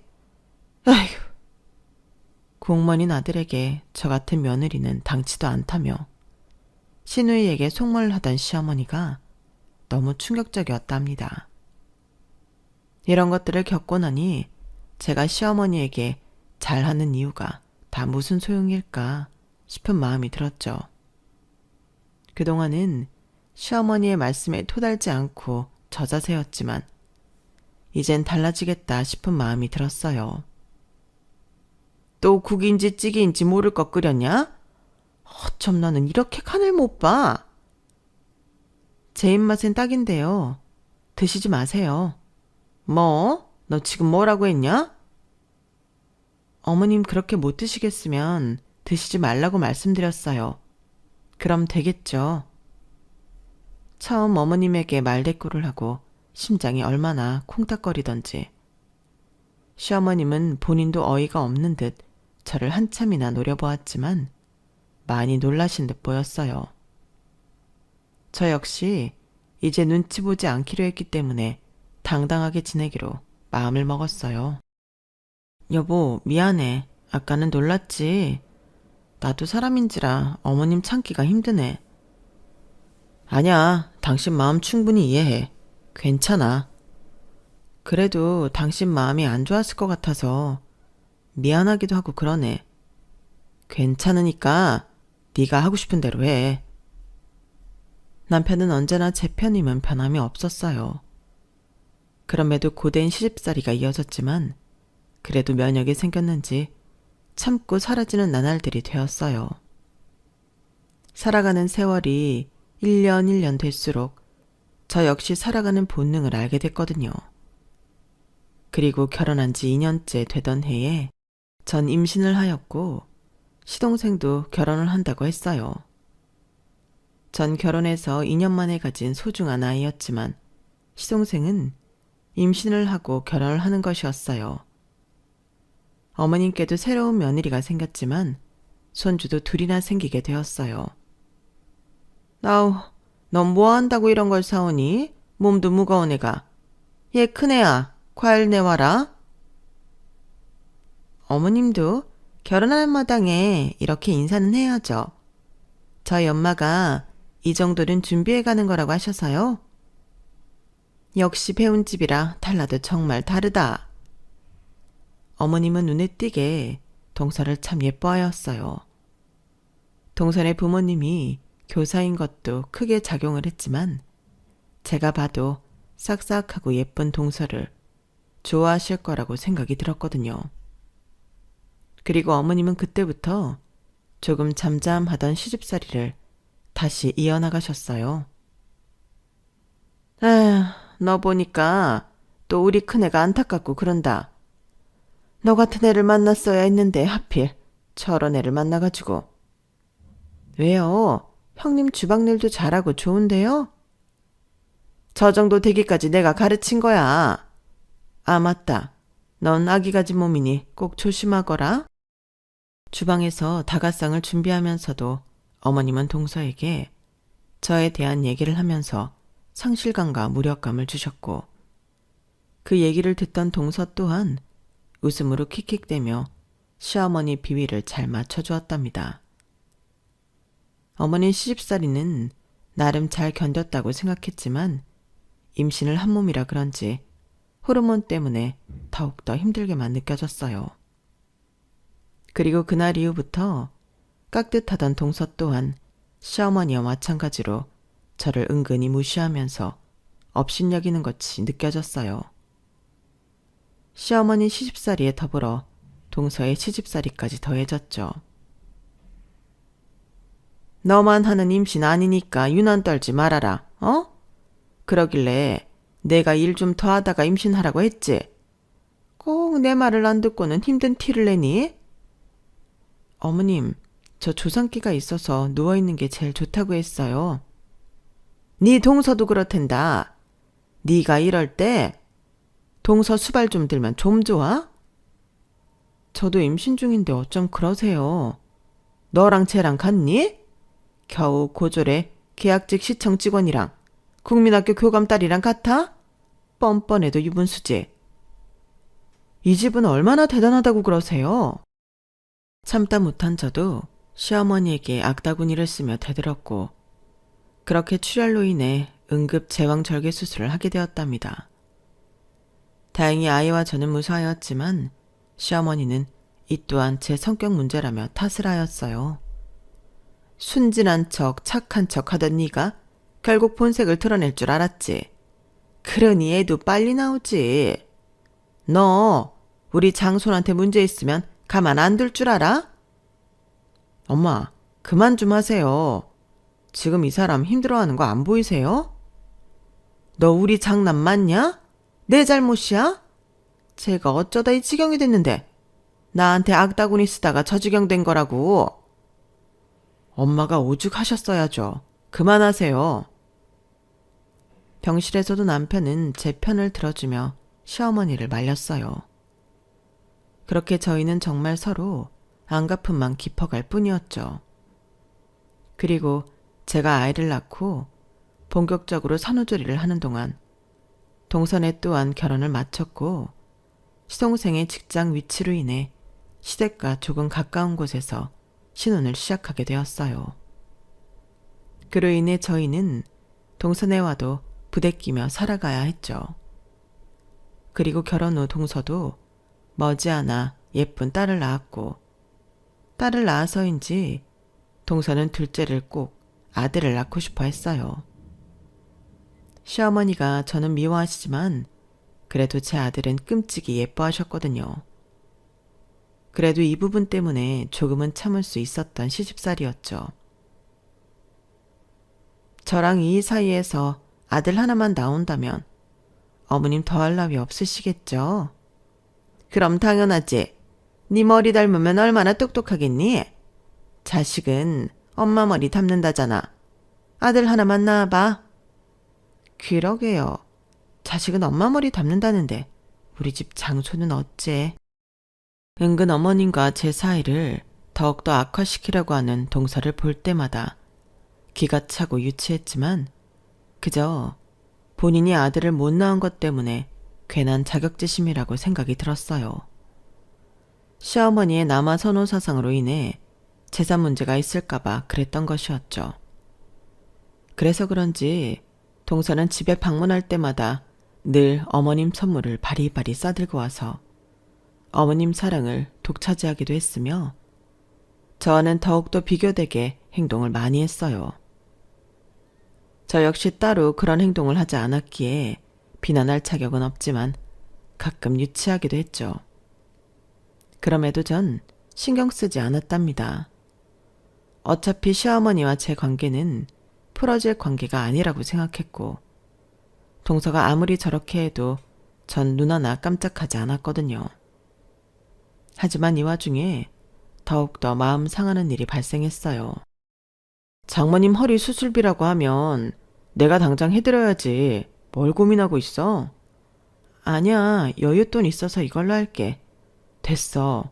나도 있으니까 괜찮아. 바디를 많이 한 친정엄마의 오랜 디스크 문제로 허리 수술을 하게 되었고 장녀인 제가 수술비를 부담하게 되었답니다. 형제들이 많아도 다들 먹고 살기 힘든 부분을 알았기 때문에 그나마 살면서 한 푼 두 푼 모아놓은 돈이 있는 제가 내드리고 싶었어요. 남편은 이 부분을 알고 본인이 내겠다며 한사코 말렸지만 이런 부분은 제가 해도 괜찮았어요. 당신 마음만 받을게. 너무 고마워. 나도 아들인데 장모님한테 해드린 게 너무 없잖아. 근데 그 순간 저희 이야기를 엿들으셨는지 시어머니가 저희 방문을 열고 벌컥 들어오셨답니다. 아니, 이게 다 무슨 소리야? 너 지금 우리 아들이 니네 친정엄마 병원비를 낸다는 거야? 무슨 소리야? 아니요, 오해세요. 제 돈으로 할 거니까 걱정 마세요, 어머님. 네 돈이 어딨어? 그동안 우리 집에서 먹고 입고 했으면 네 돈이 다 우리 거지? 시어머니의 어이없는 발언에 또다시 이해가 가지 않았고 시어머니는 그날 길길이 날뛰며 절대적으로 친정엄마 수술비를 부담해주지 말라는 소리를 하였답니다. 너무 서글프고 속상한 마음이 들었지만 원체도 정없는 양반이니 말에 뭐하나 싶더라고요. 그로부터 며칠 후가 되었고 동서가 어김없이 집에 놀러와 시어머니의 이런저런 말벗이 되어주었는데 이런 소리를 하면서 제 속을 긁었답니다. 어머님 정말 감사해요. 어머님 아니었으면 저희 친정오빠 큰일 날 뻔했다니까요. 얘는 뭘 감사야. 당연히 도와야지. 그래, 부도는 막았다니? 어쩌다 그런 똑똑한 양반이 그 지경이 되셨어. 그러게요. 그래도 어머님 덕분에 급한 불은 껐으니 정말 다행이에요. 감사해요. 어머님은 동서의 친정 오빠의 회사 부도까지 막아주며 동서를 신경 써주셨고 저희 엄마가 아파서 수술할 때는 제 돈조차 못 들어가게 막으셨던 거예요. 아무리 무시하자 신경 쓰지 말자라고 해도 그날은 정말 참지 못하겠었죠. 정말 너무하시네요, 어머님. 그러는 거 아닙니다. 사람이 어쩜 그러세요? 뭐야? 너 지금 뭐라고 했어? 형님, 어머님한테 그게 무슨 말버릇이에요? 어머님이 본데 없이 자라. 그런 말을 하셨는데 딱이네요. 동서는 입 다물어. 어머, 어디서 그런 상스러운 말씀을 하세요. 입을 다물라니. 이건 지금 어머님이랑 내 문제거든? 그러니까 빠져줬으면 좋겠어. 얘가 왜 빠지냐? 빠지려면 너나 빠져. 나 지금 얘랑 얘기 중이었던 거 모르니? 본데 없이 자라가지고 말이나 툭툭 끊고 막말로 내가 내 돈으로 도와준 게 뭐가 그리 큰 잘못이야? 그게 아니라 저희 친정엔 그렇게 야박하시면서 어떻게 같은 며느리인데 늘 동서만 두둔하시면서 감싸세요? 너랑 얘랑 비교할 건덕지나 되니? 시어머님은 동서와 전 애초에 집안 차이부터 난다며 비교할 가치도 없다고 하였고, 그런 동서 또한 옆에서 거들면서 불난집에 부채질을 하기 시작했답니다. 이쯤 되니 이 집구석이 정말 진절머리 나기 시작하더라고요. 형님, 솔직히 막말로 형님이 이 집 아들 하나 낳은 것 빼고는 뭐가 있어요? 나 여태까지 시집와서 대소사 챙기고 굳은 일까지 다 도맡아 했어. 그 정도는 하셔야죠. 빈 몸뚱이로 들어와서는 그 정도도 안 해요? 동서, 말 다 했어? 쟤는 주제 파악을 해도 너무 못한다니까. 지주제에 아직도 본인 존재 자체가 잘못된 걸 몰라. 그렇군요. 전 그냥 존재 자체가 어머님 심기에 거스르는 사람이었어요. 그쵸? 그래. 배운 거 없이 우리 아들 꿰차서는 말이 많아. 더 이상 상종할 가치를 느끼지 못한 저는 그대로 남편에게 이제는 시어머니를 모시고 살지 못하겠다고 하였어요. 제가 너무 못됐는지 이런 취급까지 받아가며 살아가야 할 이유를 느끼지 못했거든요.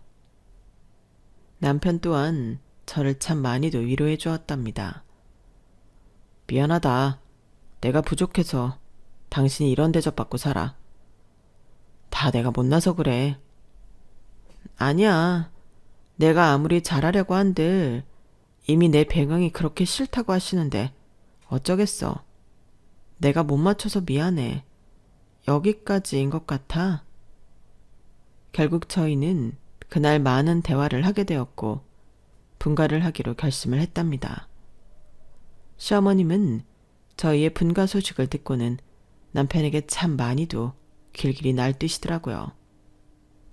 제 꼴은 보기 싫으시면서 아들은 놓고 싶어 하지 않았죠.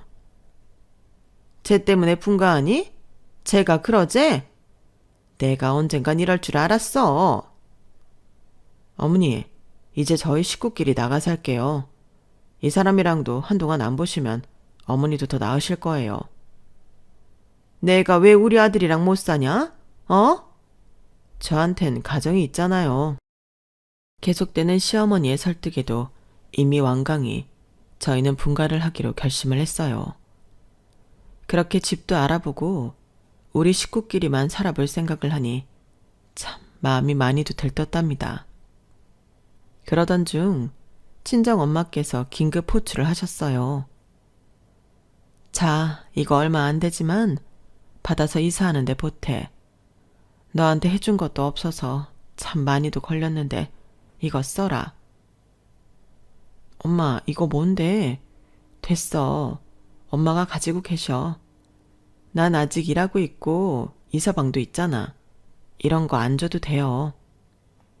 그래도 네가 고생 많이 했잖아. 친정 엄마가 주신 것은 다름 아닌 한 푼 두 푼 힘들게 모으신 돈이었고 그 돈은 놀랍게도 꽤 큰 돈이었어요. 결혼 전 일하면서 동생들 뒷바라지한 것이 안쓰러우셨는지 따로 준비해 주셨다고 했답니다. 엄마에게 얼마나 큰 돈인 줄 알았기 때문에 너무 속상했어요. 엄마, 진짜 난 괜찮다니까. 이 돈 엄마 쓰세요. 난 젊잖아. 일 더 하면 돼. 공무원 월급이 뭐 얼마나 되니? 너 필요한 데 있을 텐데 그냥 가지고 있어. 고마워요 정말. 이를 어째. 염치불구하고 엄마가 주신 돈을 받았고 전 이 돈을 허투루 쓰고 싶지 않았어요. 그래서 분가를 하면 작은 내 가게를 하나 차려보면 어떨까 싶은 마음이 들었죠. 그리고 바로 실천에 옮기기에 나섰고 그렇게 전 작은 미시복 가게를 열었답니다. 운이 좋았던 건지 전 가게를 열자마자 장사가 정말 잘 되었어요. 아주 살판 났다. 내 아들 꼬셔서 분가 준비하더니 이제 매일 늦게나 들어오고 너 이렇게 살려고 나간다고 한 거지? 내가 네 속을 안 봐도 훤히 알아. 마음대로 생각하세요. 제가 진심을 얘기한들 어머님이 들어주시겠어요? 그렇게 어머님과의 관계는 극한으로 치닫고 있었고 전 하루빨리 이사갈 날만 기다렸어요. 이제 꽃길만 있을 것 같던 그때 시어머니는 뇌졸중이 오셔서 쓰러지게 되셨고 중환자실을 거쳐 퇴원을 하게 되었답니다. 어머님 괜찮으세요? 큰일 날 뻔하셨어요. 조금만 늦었으면. 내가 없어져야 네가 좋은 거 아니니? 어머님 무슨 말씀을 그렇게 하세요? 이 사람이 어머니 병원에서 계속 밤샘하면서 울었어요. 쇼인 거 다 안다. 뇌졸중으로 쓰러지신 뒤 며칠 만에 깨어나신 어머님은 깨어나자마자 역시 같은 말을 하였고 한편으론 다행이란 생각이 들었어요. 너무 미웠고 원망했지만 내심 쓰러졌을 때 얼마나 죄책감이 들던지 눈물부터 나왔거든요. 우리 어머님 큰일 날 뻔했네요. 어머님 저랑 같이 가세요. 반쪽된 거 봐. 형님 이제 어머님은 제가 케어할 테니까 볼일 보세요. 재수 씨는 지금까지 코빼기도 안 비추다가 어머니 퇴원하니까 오시네요. 어머, 아주버님 저도 어머니 걱정을 얼마나 했는데 그러세요? 그래, 쟤보단 우리 둘째가 했겠지. 같이 가자꾸나. 내가 뇌졸중 온 것도 너 때문이야. 풍가한다 설치지만 않았어도 눈 뜨자마자 제 면상이니 속 터지네 또. 그쵸, 좋은 걸 많이 보셔야 할 텐데 이제 저랑 같이 가세요. 그래, 우리 둘째가 최고다. 저는 역시나 안중에도 없고 동서와 손을 잡고 나가시는데 참 한결같은 어머님 모습에 웃음이 나왔답니다. 그리고 저희는 당분간 분가를 미뤄두기로 했어요. 그래도 아픈 어머님을 두고 나가기가 신경이 많이 쓰이기도 했고 어머님이 쓰러지셨을 때 최선을 다해서 간호해드리고 싶은 마음이 들었거든요. 진작에 안 나간다고 했어야지. 하여튼 이럴 걸 그렇게 사람 스트레스 받게 해? 어머님 몸 괜찮아지시면 바로 나갈 거니까 제 얼굴 보기 싫으시면 얼른 쾌차하세요. 넌 보기 싫은데 우리 아들은 끼고 살아야겠으니까 그렇게 알아. 그렇게 불편한 동거가 계속되었답니다. 전 틈틈이 가게 보랴 어머님 식사 챙겨드리랴 정말 몸이 부서져라 바빴지만 그래도 그 어느 때보다 바쁘고 행복했어요. 늘 저보고 쓸데기 없다고 하는 시어머니를 제 힘으로 보살피고 이렇게 살림에도 보탬이 될 수 있다는 게 참 자존감이 많이 올라갔거든요. 절 미워하고 싫어하던 시어머님도 몸이 불편하셔서 제 의지를 많이 해서 그런지 나름 누그러지시기도 하였어요. 이렇게 고부간이 서서히 갈등이 풀려가던 그때였죠. 뭐? 집까지 팔아? 미친 거 아니냐? 어머님, 그게 사실 저도 잘 살아보겠다고 그런 거예요. 이 사람이랑 둘이서 어떻게든 어머님 호강시켜드리려고 그런 건데 너무하세요. 그게 아니라 어쩌다 그런 큰 돈을 날려? 알고 보니 동서는 그동안 집까지 팔아 주식에 매진하고 있었고 모든 것을 다 날려먹은 상태에서 시어머니에게 도움을 청하고 있던 거였어요. 그렇게 예뻐하고 아끼던 둘째 며느리의 몰락 소식에 시어머니도 난처해하였죠. 제가 어머님 말년에 정말 잘 살게 해드리고 싶어서 그런 건데 그래도 그렇지 이제 어쩔 거냐? 어머님 가지고 계신 땅 좀 팔아서 어떻게 안 될까요? 너희 부부가 진작에 달라고 해서 다 줬잖아. 진짜 속상해. 어머님이 간간히 동선애를 도와주고 있었다는 것은 알았지만 더 이상 도와줄 수 없는 형편까지 된 줄은 몰랐어요. 이 말을 듣고는 기가 막혔답니다.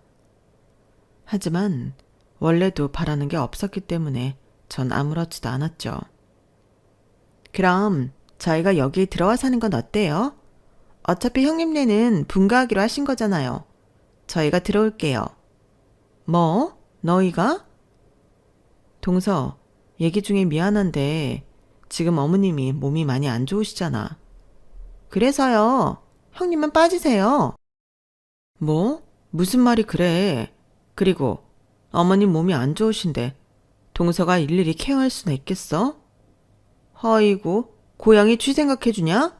너보단 얘가 낫겠지. 그러니까요. 형님, 어머님이 형님을 얼마나 싫어하는지 아시잖아요. 또다시 두 고부에 힘이 쭉 빠져버렸답니다.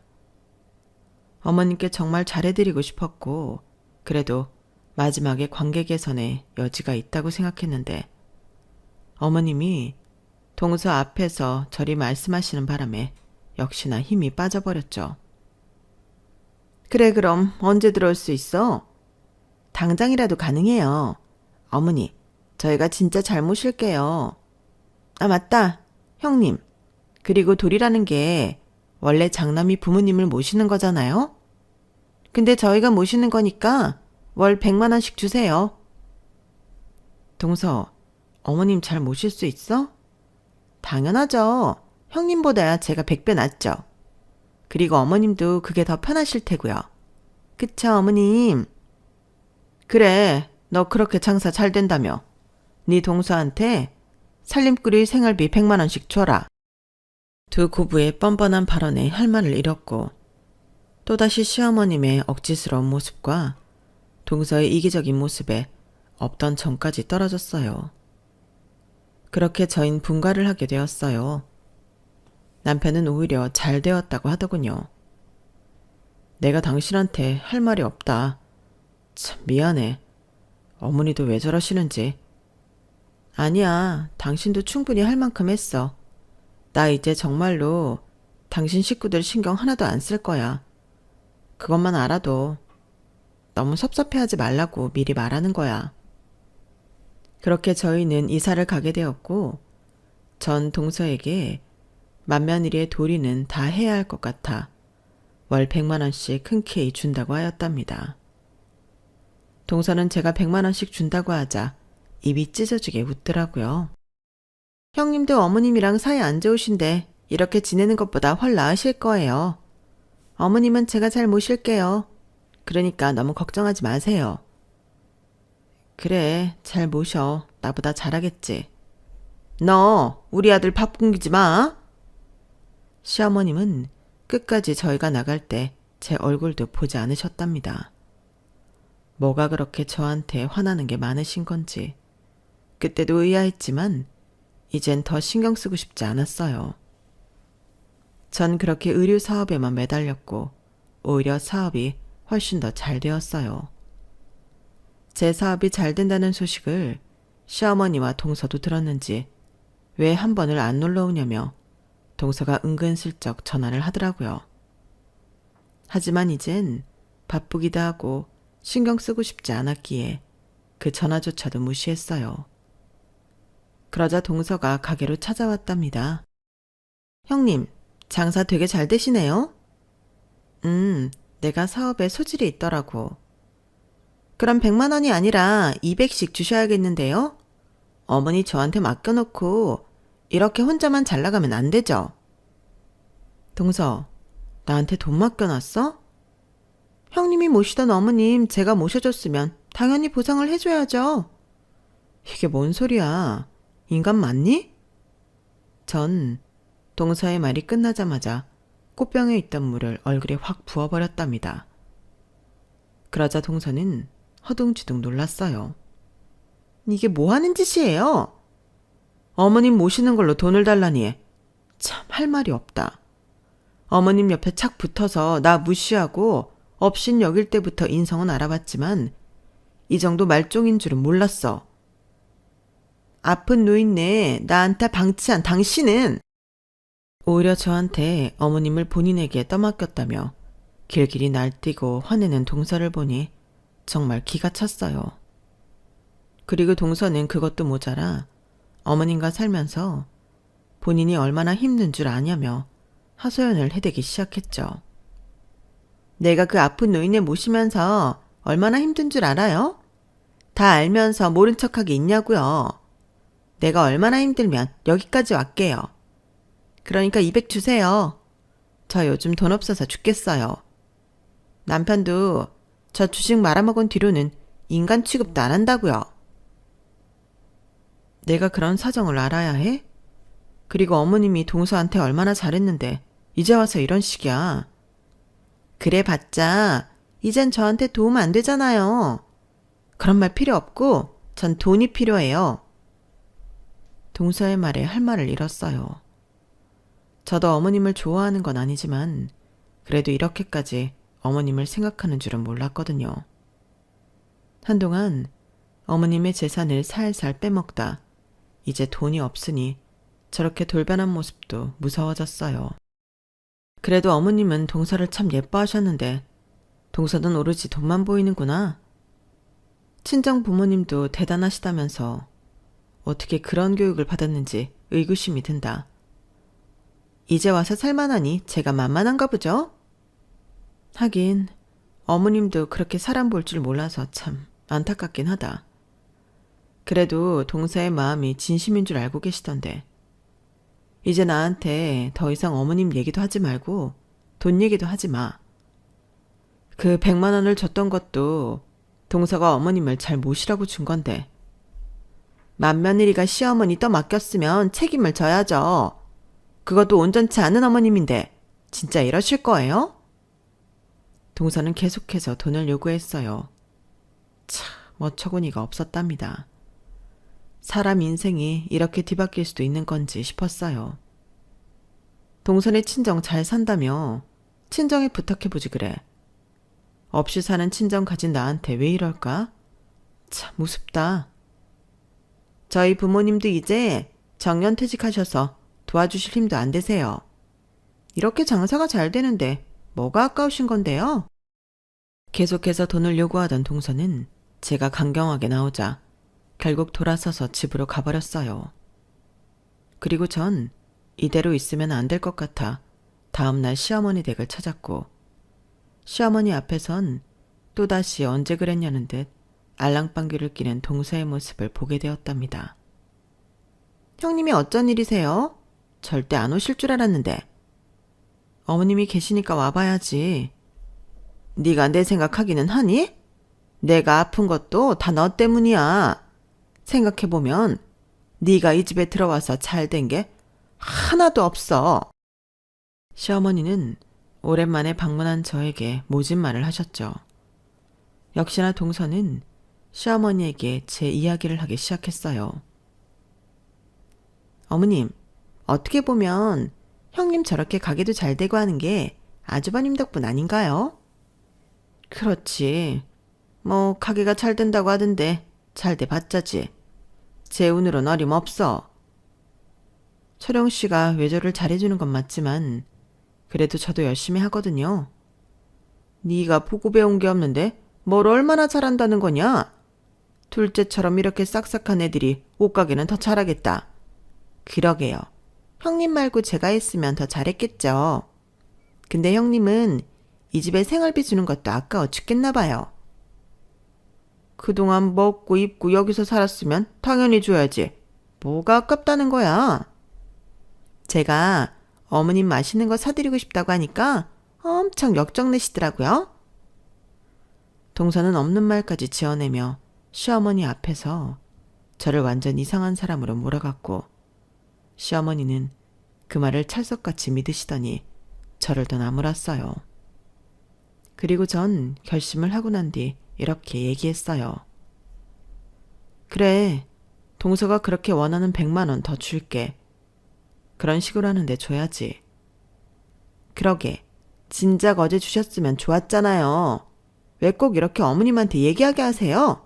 하여튼 쟤 나한테 들어가는 돈 아까워서 주겠니? 너랑은 다른 애야.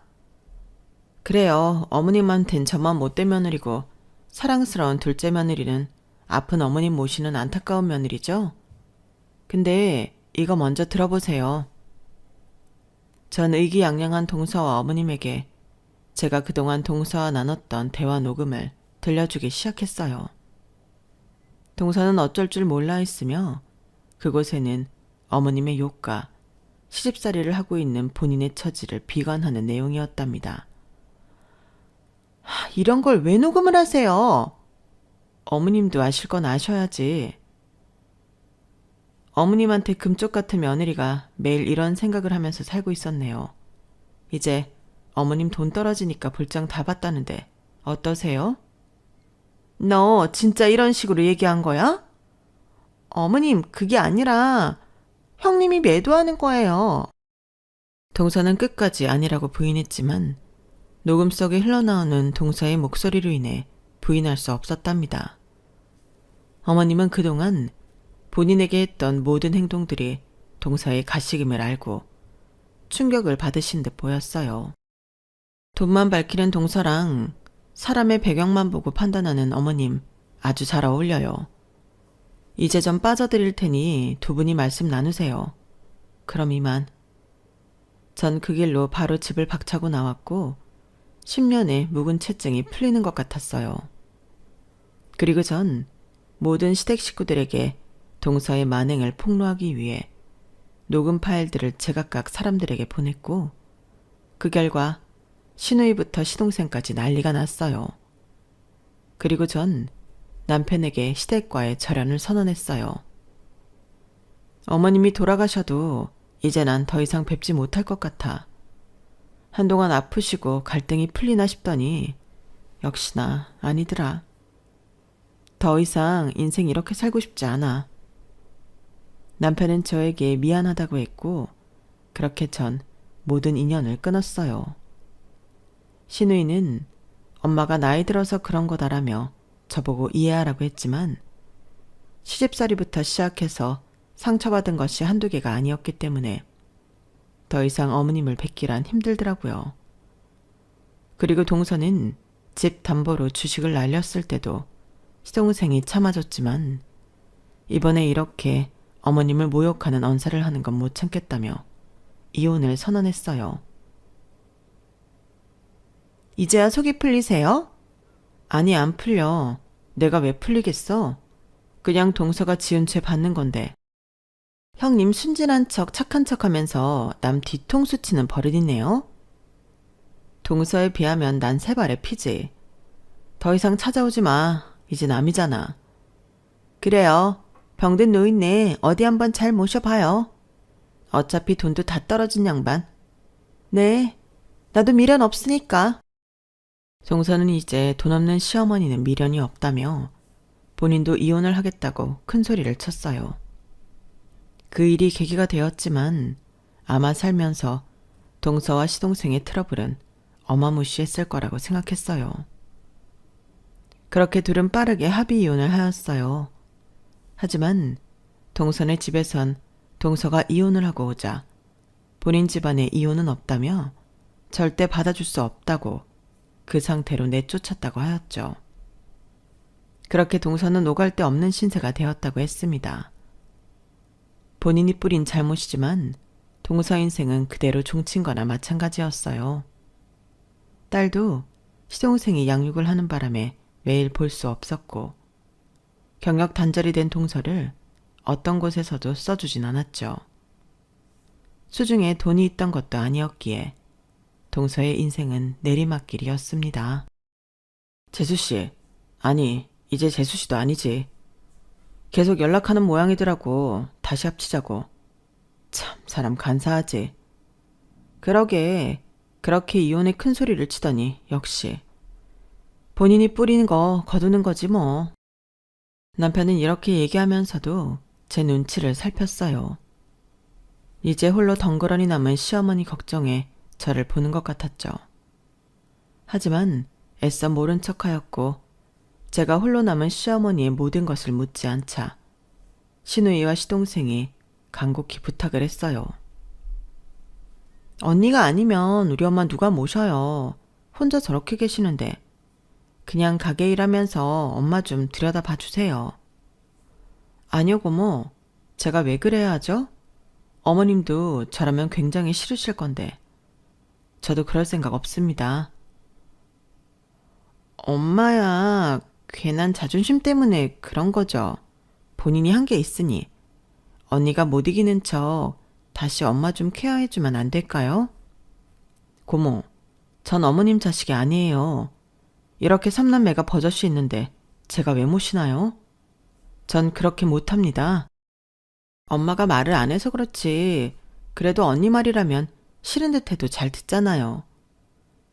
제 인생 더 이상 무진 소리 들어가며 살고 싶지 않아요, 고모. 저 정말 최선을 다한 거 알죠? 더 이상 부탁하지 마세요.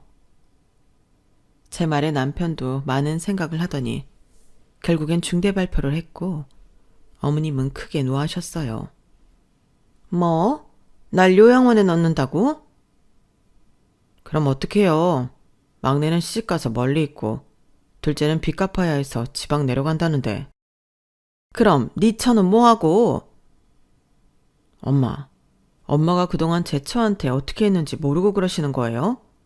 엄마 소원대로 다신 얼굴도 안 비춘대요. 언젠간 이 사단 낼 줄 알았지. 걘 어쩜 애가 그렇게 못났니? 어머니도 제발 반성 좀 하세요. 끝까지 본인 잘못을 모르는 시어머니였고 그렇게 어머님은 저에게 사과 한마디 없이 요양원으로 가셨답니다. 마음이 좋진 않았지만 이로써 이 관계를 다 끊어내고 싶었어요. 그리고 몇 달이 지났을까? 시어머님이 저를 많이 찾으신다는 얘기를 들었답니다. 어머니가 당신을 찾네. 나를? 왜? 또 분풀이 상대 찾으시나 보지? 동서한텐 그렇게 당해놓고 아무 말씀 안 하시고 왜 나한테만 그러신대? 그게 아니라 그냥 당신 얘기를 많이 하신대. 요양보호사님들한테. 내 욕이나 한 바가지 하실 테지. 아직까진 어머님 뵙고 싶지 않아. 그래, 당신이 얼마나 힘들면. 알겠어. 간혹 어머님이 저를 찾으신다는 얘긴 들었지만 애써 무시하였답니다. 마지막까지 저에게 막말을 하신 시어머니였기에 정말 보고 싶지 않았거든요. 하지만 그로부터 며칠이 지난 후 시어머님이 위독하다는 소리를 듣게 되어 그제서야 요양원에 갔어요. 며느님을 그렇게 찾으시더라고요. 들어올 때부터 조금 몸이 힘들어 보이셨는데 여기서 더 악화되셨어요. 요양보호사 말이 어머님은 처음부터 많이 안 좋으셨다고 했고 절 많이 찾으셨다고 했어요. 절 왜 그렇게 찾으셨어요? 보기도 싫은 며느리인데. 이제 왔냐? 왔으니 됐다. 무슨 할 말 있으셔서 그런 거 아니세요? 쾌차하셔서 독한 말 하셔야죠. 어머님은 제 말에 대꾸도 안 하셨어요. 그저 저를 보시고 됐다고만 하셨고 그날 그렇게 잠이 드셨어요. 생각보다 싱거운 말씀에 의아했지만 저 역시 시어머님을 뵙고 나니 마음은 편안했어요. 그리고 다음날 가게에 출근하려고 하니 시어머님이 돌아가셨다는 소식을 듣게 되었어요. 어머님, 이렇게 가시려고 절 보자고 하신 거예요? 어머님이 많이 찾으셨고 또 미안하다고 전해달라고 하셨어요. 요양보호사님 말에 의하면 어머님은 밥 먹듯이 저에게 미안하다고 하셨어요. 늘 제가 보고 싶다고 말씀하셨고 본인은 면목이 없어서 저에게 연락을 하지 못한다고도 하셨어요. 그 말을 들으니 왜 이렇게 눈물이 나던지. 어머님을 보지 않겠다고 다짐했지만 미운 정도 정이라고 참 슬펐어요. 어머님은 요양보호사님을 친구 삼아 저와 있었던 내용을 쭉 이야기해주며 본인이 너무 나빴었다고 반성을 많이 하였다고 했어요. 그 말을 들으니 왜 내 앞에서 못했나 싶은 것이 원망스럽기도 하고 이렇게 보내드린 게 허망하였죠. 당신은 할 만큼 했어. 그만 울어. 그냥 너무 허무해서. 어머님 미웠지만 그래도 꼭 직접 듣고 싶었는데. 많이 후회하셨을 거고 당신한테 진짜 미안하셨을 거야. 아마 진심만을 말하는 양반이니까. 언니, 내가 다 미안해요. 우리 엄마 독한 사람인 거 알면서 언니한테 맡겨만 두고. 아니에요. 이제 와서 무슨 소용이에요. 저도 잘한 거 없어요. 그래도 언니 이렇게 우는 거 보니까 마음이 너무 안 좋아. 시댁 식구들은 장례식에서 울던 저를 많이 위로해 주었답니다. 후회와 슬픔의 눈물이라기보단 그저 아쉬움의 눈물이었어요. 그렇게 어머님을 보내드리고 집에 유품을 정리하던 때 이미 본인의 상태를 아신 듯 적어놓은 것들을 보았죠. 그것은 어머님의 마지막 남은 이 집을 제 앞으로 해놓으시겠다는 유언장이었어요. 그리고 작은 글씨로 미안했다 며느라 라고 적어놓은 것을 보았고 그때 참 많이도 울었어요. 이렇게 허망하게 가실 거였으면 좀 더 잘해주시지. 왜 이렇게 모질게 굴었나 싶은 것이 원망스럽기도 했답니다. 시간이 많이 지나 생각해보면 아마도 그때 저와 많이 풀고 싶으셨던 것 같아요. 옛날 분이라 방법을 모르셨고 저 역시 더욱 다가갔다면 어땠을까 싶네요. 유언은 빠르게 정리되었고 다행히 어머님이 저에게 어떤 행동들을 하셨고 저를 얼마나 미워했는 줄 시댁 식구들은 다 알았기 때문에 어머님 집을 저에게 주는 것에 대한 거부감은 없었어요. 아마 본인 자식들을 잘 알아서 이렇게 제 앞으로 해놓으신 것 같았죠. 독하고 무서웠지만 그래도 자식들을 잘 키워놓으신 어머님이셨기에 다른 시댁 식구들은 참 모나지 않고 저를 많이도 이해해 주었답니다. 이거 하나만큼은 시어머님께 감사한 마음이 들더라고요. 하지만 아직까지도 가슴에 한은 남아있어요. 그래도 다행인 건 이렇게 서면으로나마 사과를 받았고 그에 따른 보상을 받았다고는 생각합니다. 제가 환갑이 다 되는 나이까지 살아보니 인생 참 별거 없더라고요. 좋아하는 사람한텐 아낌없이 사랑을, 그리고 질투와 시기는 무용지물이라는 것을 많이도 느끼며 살고 있어요. 아들이 결혼도 하여 손녀까지 있는데 전체 며느리한테 식구처럼 다가가고 있답니다. 제가 시어머니와 지내지 못했던 그런 감정들을 며느리를 통해 많이 느끼고 있어요. 오늘같이 눈 내리는 밤이면 시어머니가 많이 생각이 나는데 어머님도 좋은 곳 가셔서 잘 지내시고 있을 거라고 생각해요.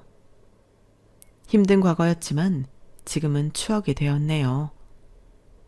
제 글을 들어주셔서 감사드리고 후회 없는 날을 보내시길 바라겠습니다.